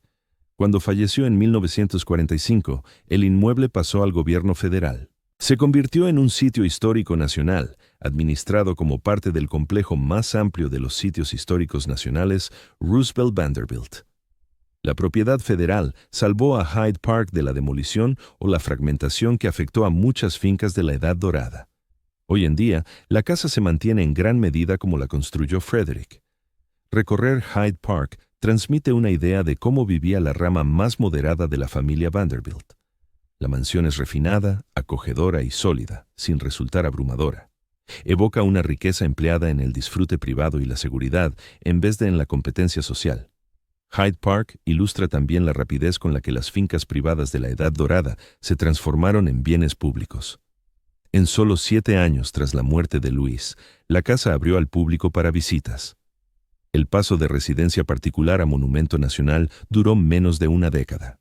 Esa celeridad en la transición reflejaba cómo había desaparecido por completo el mundo que dio origen a estas viviendas. El modo de vida Vanderbilt, con yates, bailes y excesos. Las mansiones formaban solo una parte de cómo existían los Vanderbilt. Esas casas ofrecían el escenario, pero el verdadero estilo implicaba un movimiento incesante, recepciones sumamente elaboradas y gastos que superaban con creces la arquitectura. Comprender ese estilo ayuda a explicar tanto los costos desorbitantes como las razones del colapso final del sistema. La posesión de yates era fundamental en la cultura Vanderbilt, sobre todo para los hombres. William K. Vanderbilt se involucró profundamente en el mundo náutico. Poseía varios barcos a lo largo de su vida, cada uno más lujoso que el anterior. Su yate Alba, bautizado en honor a su esposa, figuraba entre los más grandes y costosos de la época particular. La embarcación demandaba una tripulación completa, mantenimiento permanente y gastos elevados en operaciones cada vez que zarpaba. Las regatas de yates se convirtieron en un deporte competitivo entre las familias adineradas. Las pruebas de la Copa América generaban un interés febril. Los Vanderbilt participaban con regularidad. Triunfar en esas regatas otorgaba prestigio entre los iguales. La mezcla de conocimientos técnicos, destreza atlética y recursos financieros absolutos convertían las regatas en un pasatiempo ideal para la Edad Dorada. Solo los extremadamente ricos podían competir en los niveles superiores. Sin embargo, los yates cumplían funciones más allá de las carreras, servían como medio de transporte privado. Los Vanderbilt empleaban sus barcos para desplazarse entre propiedades, para navegar por placer y para acoger fiestas suntuosas. Un yate actuaba como una mansión flotante, brindando intimidad y opulencia mientras se movía de un lugar a otro. Para familias con residencias en varias ciudades y países, los buques privados resultaban lógicos, pese al costo exorbitante. Los famosos bailes y fiestas implicaban gastos que los observadores de la época apenas podían concebir. Las veladas de Alva Vanderbilt en Marble House supuestamente requerían semanas de preparación. Decoraciones exquisitas transformaban salas ya ornamentadas, se contrataban orquestas, se elaboraban o importaban manjares especiales. Había que organizar alojamientos para los invitados que venían de otras urbes. El precio de una sola noche de diversión podía ascender a decenas de miles de dólares. Los bailes de disfraces eran especialmente fastuosos. Los participantes encargaban trajes a medida que costaban miles de dólares por unidad. Esos eventos se convertían en espectáculos teatrales, donde las familias ricas rivalizaban mediante atuendos y escenografías cada vez más complejas. Los bailes cumplían roles sociales, definiendo jerarquías y forjando alianzas, pero también representaba un derroche absoluto. El gasto en un solo atuendo podía haber mantenido a una familia obrera durante años. Los Vanderbilt contaban con armarios extensos, adaptados a las diversas ocasiones y estaciones del año. La moda femenina de la Edad Dorada exigía varios cambios completos al día. Vestido de mañana, de tarde, de té, de cena, trajes de gala. Cada conjunto demandaba complementos, joyas y peinados específicos. La inversión solo en prendas era considerable. Se dice que Alva Vanderbilt destinaba sumas colosales cada año a su vestuario, considerándolo un armamento social indispensable. Los viajes eran habituales y costosos. Los Vanderbilt se desplazaban entre sus residencias siguiendo ritmos estacionales y gustos personales. Quinta Avenida en invierno, Newport en verano, Europa por temporadas prolongadas. Cada traslado implicaba llevar no solo a la familia, sino al personal, el equipaje y los pertrechos. La organización resultaba complicada y onerosa. Los periplos europeos cumplían varios fines: formación cultural, compra de obras de arte, contactos con la nobleza continental. Los Vanderbilt pasaban largos periodos en el extranjero, a menudo alquilando palacios o conservando domicilios fijos en Europa. Alva, tras su separación de William K. Vanderbilt, acabó adquiriendo un château en Francia donde residió durante años. Las recepciones se extendían más allá de Newport y Nueva York. Los Vanderbilt organizaban eventos en todas sus mansiones. Biltmore albergaba fiestas que podían durar una semana o más. Los invitados llegaban, se les alojaba con comodidad y tomaban parte en actividades programadas. La familia anfitriona cubría todos los gastos, y ofrecer ese grado de hospitalidad de forma reiterada demandaba recursos inmensos. El modo de vida también incluía el sustento de amplias familias extensas y parientes dependientes. Los Vanderbilt no solo contrataban servicio doméstico, sino criados personales que acompañaban a los miembros de la familia, doncellas, valet, secretarios privados. Estos trabajadores dependían por completo de la familia, lo que suponía salarios, alojamiento y prestaciones. Las donaciones benéficas y las obligaciones sociales incrementaban los dispendios. Se esperaba de los Vanderbilt que respaldaran instituciones culturales, contribuyeran a iglesias y financiaran iniciativas cívicas. Cornelius II se implicaba especialmente en el apoyo institucional, participando en juntas directivas y realizando donativos cuantiosos. La posición social que otorgaba la riqueza traía consigo la obligación de filantropía y compromiso cívico. El impacto acumulado de este estilo de vida era abrumador en términos de gasto continuo.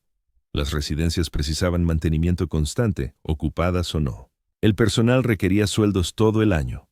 Los yates, los desplazamientos, las fiestas, las ropas, todo devoraba el capital sin cesar. Los Vanderbilt gastaban el dinero tan rápido como, o más veloz que, lo generaban sus inversiones. Este hábito solo era viable mientras la fortuna subyacente se mantuviera vasta y en expansión.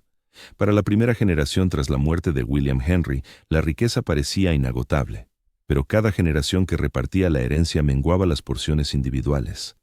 Al mismo tiempo, los costes de preservar el estilo de la Edad Dorada se disparaban, impulsados por la rivalidad que fomentaba exhibiciones cada vez más suntuosas. El propio estilo de vida albergaba su ruina. El exceso que definía el triunfo social de los Vanderbilt también garantizaba que ese triunfo no perdurase. El dinero necesario para conservar varios palacios, agasajar con opulencia y rivalizar incesantemente superaba lo que la mayoría de las fortunas, incluso las más grandes, podían soportar de manera indefinida a lo largo de las generaciones.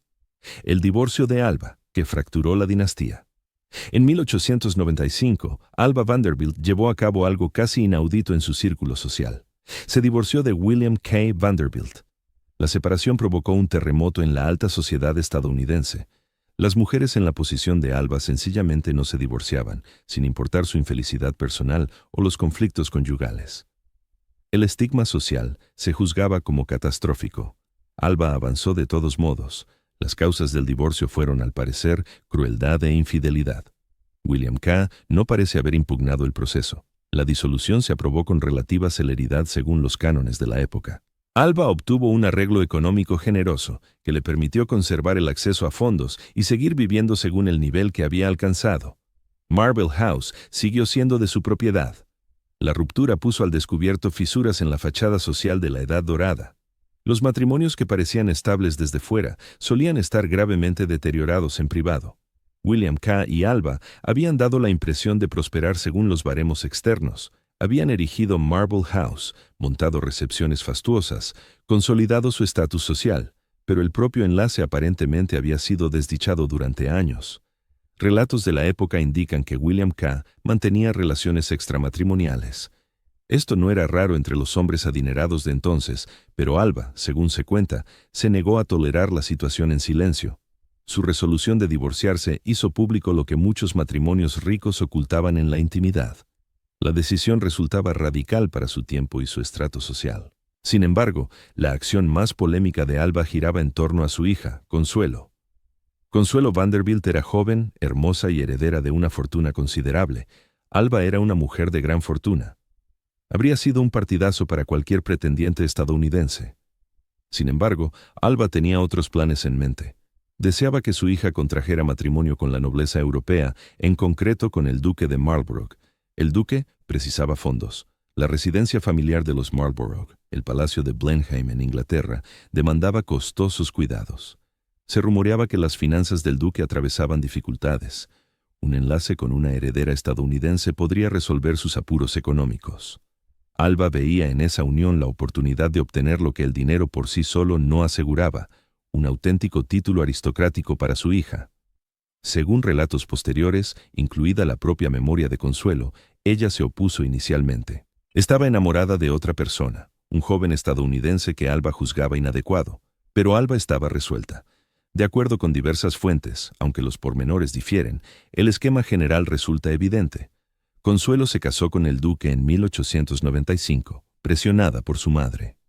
La boda se presentó como un rotundo éxito social. La heredera estadounidense Vanderbilt se convertía ahora en duquesa británica. Alba había cumplido su objetivo, aunque el precio personal fue elevado. El matrimonio de Consuelo resultó desdichado desde el principio, según se dice. Ella y el duque eran incompatibles. La relación que debía consolidar el ascenso social de Alba se transformó en una fuente continua de tensiones familiares. Ese enlace con los Marlborough también ponía de manifiesto el carácter utilitario de la escalada social en la era dorada. El generoso dote de Consuelo supuestamente sirvió para costear el mantenimiento del palacio de Blenheim. El duque obtuvo recursos económicos. Los Vanderbilt consiguieron un título. Consuelo, en cambio, acabó en un matrimonio infeliz. El acuerdo funcionaba como una política dinástica en el mundo contemporáneo, considerando el matrimonio más como una fusión empresarial que como un lazo afectivo. El divorcio de Alba y el casamiento forzado de Consuelo representaron un punto de inflexión en la percepción del exceso de la era dorada.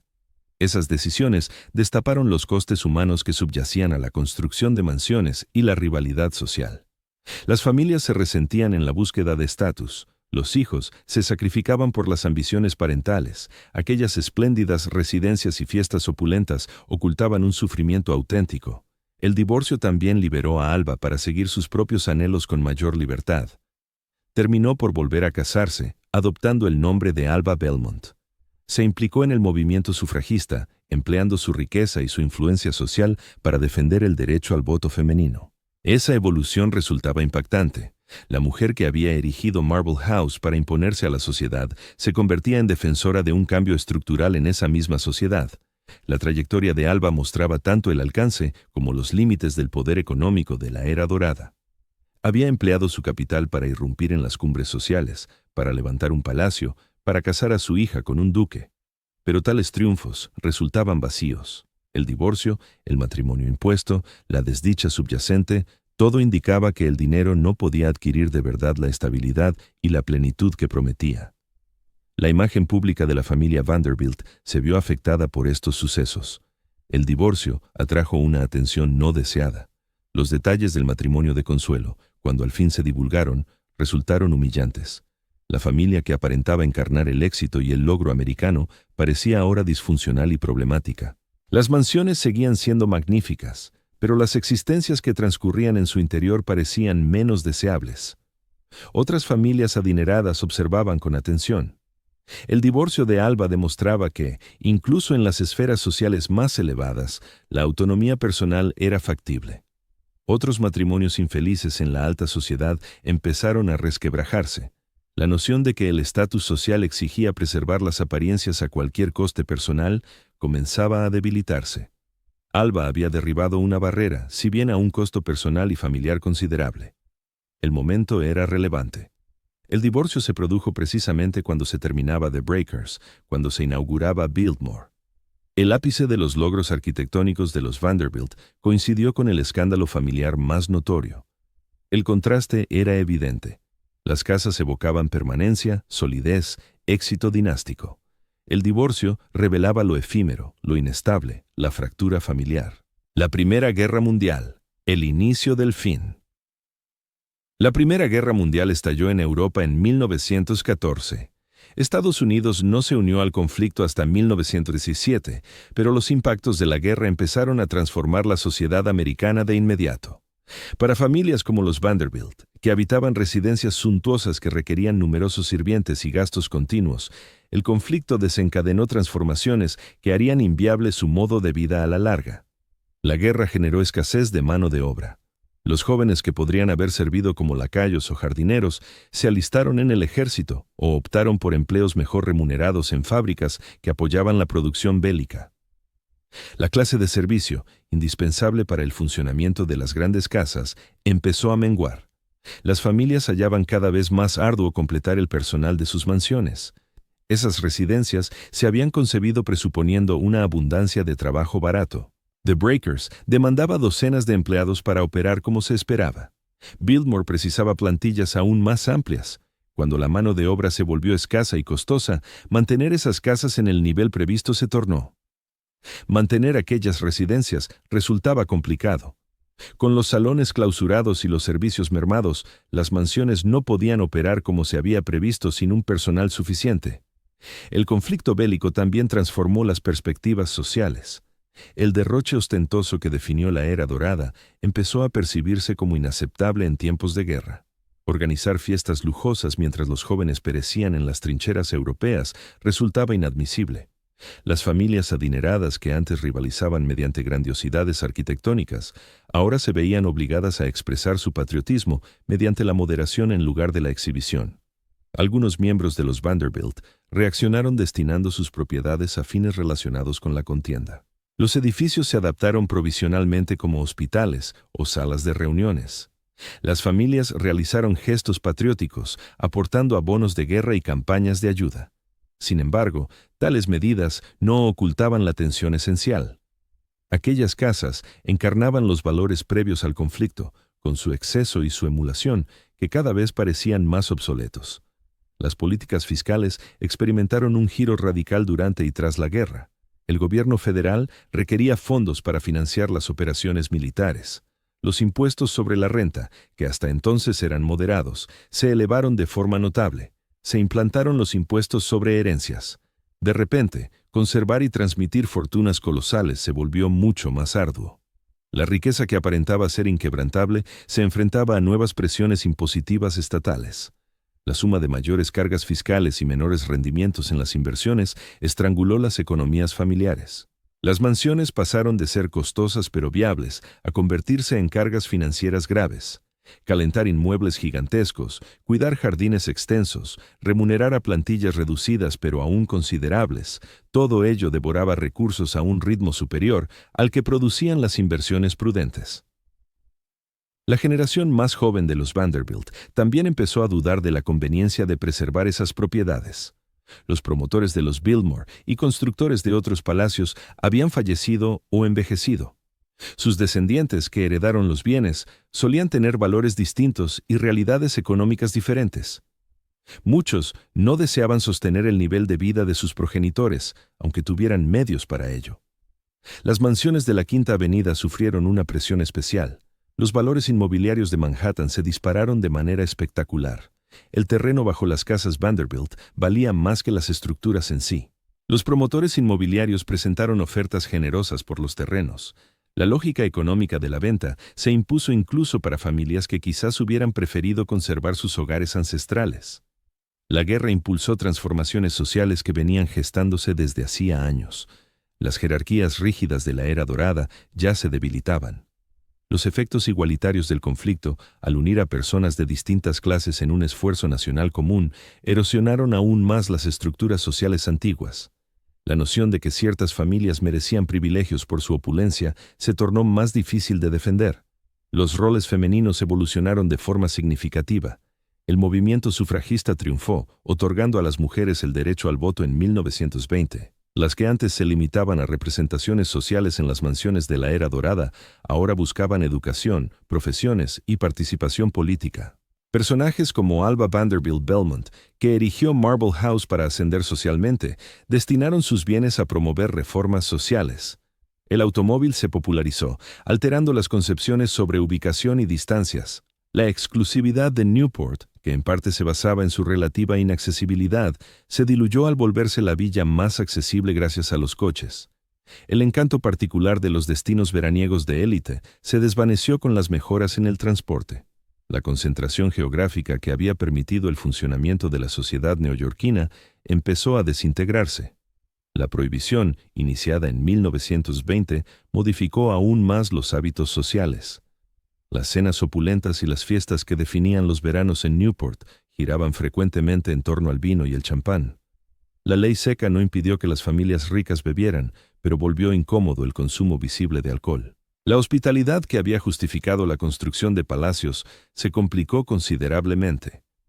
A inicios de la década de 1920, el mundo había mutado por completo respecto a la época en que se levantaron The Breakers y Marble House. Las casas perduraban en pie, pero los sistemas sociales y económicos que las sustentaban habían sufrido daños profundos. La guerra no pulverizó de inmediato el estilo de vida de las mansiones de la era dorada, pero desencadenó un declive que se aceleraría en las décadas subsiguientes. La fortuna se desmorona. De 3 generaciones a la ruina. El comodoro falleció en 1877 con unos supuestos $100 millones. Su hijo William Henry la duplicó hasta cerca de 200 millones para 1885. La herencia parecía inexpugnable, lo bastante vasta para mantener a la familia de por vida, incluso con gastos extravagantes. En apenas 90 años, hacia los años 1970, prácticamente nada de ella quedaba en manos Vanderbilt. El deterioro no fue abrupto, sino progresivo, fruto de diversos elementos que actuaron conjuntamente durante décadas. La fortuna se fragmentaba en cada generación. William Henry repartió su caudal entre 8 hijos. Cada uno de esos hijos, a su vez, dividió sus legados entre sus propios descendientes. Con cada partición, las porciones individuales se reducían. Lo que había sido la inmensa fortuna unificada se fragmentó en varias herencias más modestas, aunque cada una seguía siendo considerable, pero ya no inexpugnable. El despilfarro prosiguió a ritmos de la Edad Dorada, aun cuando los recursos personales menguaban. La generación que recibió la herencia de los hijos de William Henry aspiraba a sostener el nivel de vida de sus progenitores. Contaban con las residencias, las posiciones sociales y las costumbres arraigadas en la opulencia extrema, pero solo disponían de fracciones del caudal primigenio. Las cuentas no cuadraban. Las propias mansiones devoraban el capital a un ritmo desorbitante. Se dice que The Breakers implicaba gastos elevados cada año solo para su conservación básica y el personal. Marble House presentaba un panorama parecido. Los costos de Biltmore eran aún mayores debido a su envergadura y la enrevesada gestión de la finca. Varios parientes heredaron estas propiedades junto con la carga de preservarlas. Muchos no lograron costear su funcionamiento tal como se concebía. Las fortunas también tropezaron con obstáculos económicos estructurales. La riqueza del Comodoro provenía de los ferrocarriles en una época en que estos monopolizaban el transporte estadounidense. A principios del siglo XX, los trenes empezaron a competir con automóviles y camiones. Las ganancias ferroviarias cayeron. Las participaciones Vanderbilt en ferrocarriles, pese a su valor persistente, ya no producían los beneficios de antaño. El manejo de la fortuna familiar se caracterizaba por una irregularidad notoria. Algunos Vanderbilt administraron sus legados con prudencia, invirtiendo de forma conservadora y moderando sus gastos. Otros derrocharon sin medida, convencidos de que el dinero perduraría indefinidamente. La rama cautelosa vio cómo su patrimonio se diluía por la inflación y los impuestos. La rama pródiga agotó directamente el principal. La Gran Depresión arrasó con numerosas fortunas, incluida la remanente de los Vanderbilt. Las pérdidas bursátiles de 1929 borraron riquezas en papel. La prolongada recesión económica impidió la recuperación de las inversiones. Familias que parecían blindadas terminaron en apuros. Algunos Vanderbilt, según relatos, se vieron obligados a subastar colecciones de arte y otros bienes para cubrir necesidades elementales. Los impuestos siguieron al alza a lo largo del siglo XX. Los gravámenes sucesorales alcanzaron cifras que complicaban enormemente la transmisión de la riqueza entre generaciones. Los impuestos sobre la renta se llevaban porciones sustanciales de los rendimientos inversores. Esta conjunción provocó que el acervo se erosionara incluso cuando las familias intentaban custodiarlo. El Estado se apropió mediante tributos, lo que las familias no dilapidaban por su cuenta. Los shifts en el estilo de vida también precipitaron la disipación del caudal. Las nuevas generaciones Vanderbilt solían carecer del empuje o la astucia comercial de sus antepasados. Habían crecido en la abundancia, formados para el éxito social más que para el empresarial. Anhelaban una existencia acomodada, pero frecuentemente les faltaban competencias para crear nueva riqueza o siquiera manejar con eficacia lo heredado. Ciertos miembros de la familia incurrieron en malas colocaciones, empresas que quebraron, apuestas especulativas que se vinieron abajo, vínculos con consejeros poco escrupulosos que defraudaron o malversaron fondos. Los problemas que arruinan patrimonios medianos también pueden minar los más colosales si se repiten en varios familiares durante décadas. Las residencias se convirtieron en lastres en lugar de ventajas. En la Edad Dorada, poseer un palacio simbolizaba el triunfo. Hacia mediados de siglo, mantener una mansión gigantesca equivalía a cargar con un dilema costoso. No era sencillo deshacerse de ellas. Los gastos de upkeep persistían sin importar su ocupación. Los impuestos prediales subieron. Adaptarlas a otros usos resultaba complicado. Muchos Vanderbilt acabaron con bienes abundantes pero liquidez escasa. Dueños de palacios que no podían sostener ni vender con facilidad. En los años 70, cuando el autor Arthur Vanderbilt II indagó sobre la situación financiera familiar, descubrió que no quedaba ningún millonario Vanderbilt entre los descendientes directos del Comodoro. El tesoro, que había sido el mayor de Estados Unidos, que erigió más palacios que cualquier otra saga americana, se evaporó por completo en 3 generaciones. El relato se transformó en una advertencia sobre la riqueza y su fugacidad. Los Vanderbilt parecieron invencibles en su apogeo. Las construcciones que levantaron evocaban eternidad. La dinastía parecía afianzada para siempre. Sin embargo, las dinámicas económicas, las decisiones familiares y las transformaciones sociales se impusieron por encima de la fortuna más vasta.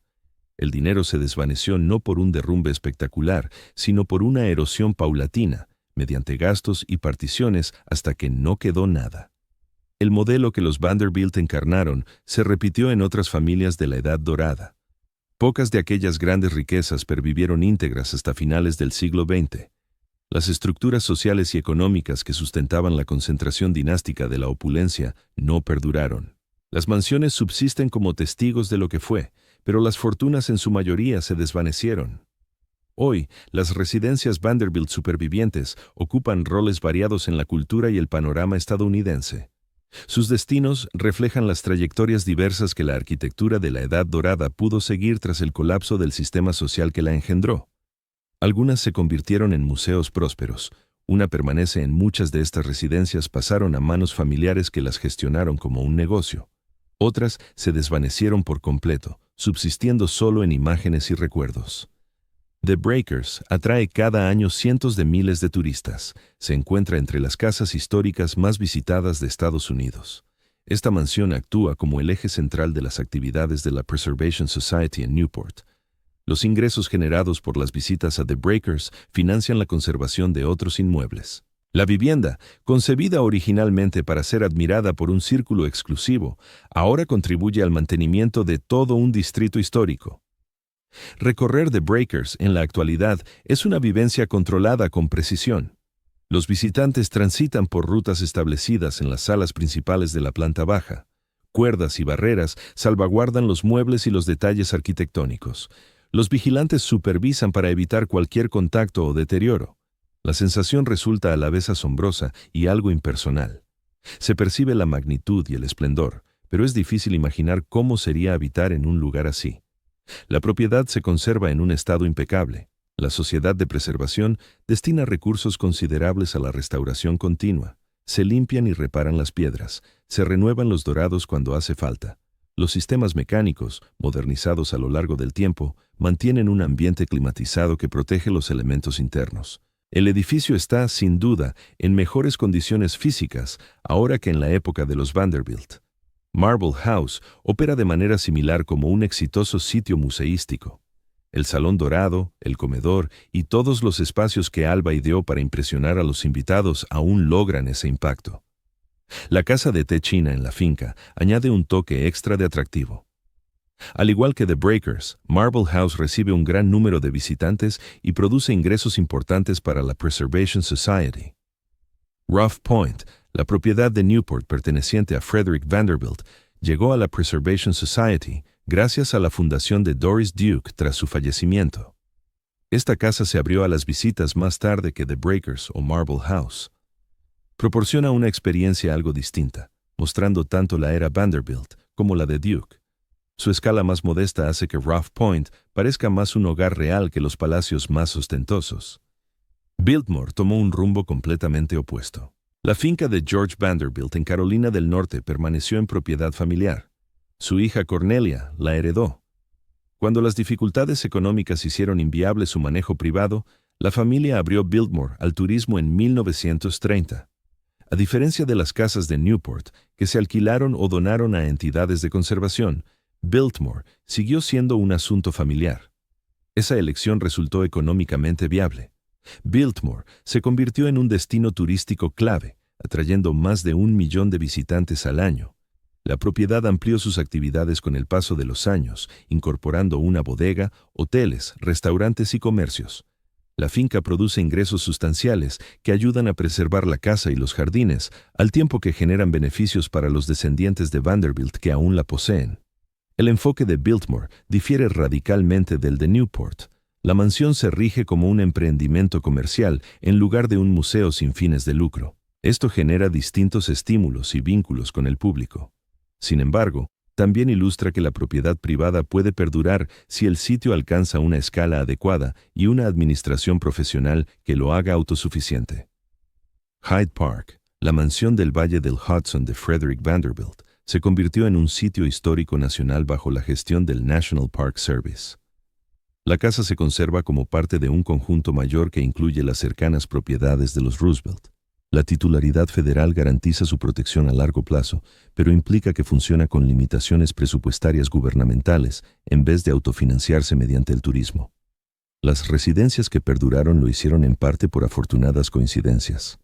The Breakers y Marble House se beneficiaron de la creación de la Preservation Society en el momento preciso. Biltmore sobrevivió gracias a la visión de George Vanderbilt de una finca autosuficiente que incluyó la infraestructura necesaria para el turismo. Hyde Park perduró por el interés federal en conservar bienes vinculados a familias americanas destacadas, aunque también exigió adaptaciones. Ninguna de estas casas cumple su propósito original. The Breakers no es un refugio veraniego privado. Biltmore no es una explotación funcional como la imaginó George. Todas son públicas de un modo que habría escandalizado a sus constructores. La arquitectura perduró al asumir roles que sus creadores jamás anticiparon y probablemente habrían repudiado. Las mansiones que desaparecieron apenas dejaron rastro. Los palacios de la Quinta Avenida, Idle Hour en Long Island y otras propiedades de envergadura se extinguieron. Algunos lugares cuentan con placas históricas. La mayoría no tienen nada que revele lo que allí existió. Las demoliciones fueron tan exhaustivas que recrear su pasado demanda investigaciones en archivos. Las casas supervivientes cumplen diversas funciones en la cultura actual. Como atractivos turísticos, impulsan la actividad económica. Como recursos didácticos, enseñan la historia de la arquitectura y las dinámicas sociales de la Edad Dorada. Las mansiones Vanderbilt, desde The Breakers en Newport hasta Biltmore en las montañas de Carolina del Norte, encarnan el esplendor máximo de la riqueza estadounidense. Estas residencias ilustran lo que fortunas colosales eran capaces de generar: estructuras arquitectónicas que competían con palacios europeos, fincas que funcionaban como reinos autónomos, entornos concebidos exclusivamente para deslumbrar y abrumar. Durante un corto lapso a finales del siglo XIX y principios del XX, la opulencia industrial erigió monumentos a su propio esplendor por todo el territorio americano. Sin embargo, estas mismas mansiones revelan también la fugacidad de esa riqueza. Aquellas fortunas que aparentaban ser inquebrantables se evaporaron en apenas 3 generaciones. El modo de vida que exigía múltiples palacios y una exhibición perpetua no pudo ajustarse a las nuevas realidades económicas y sociales.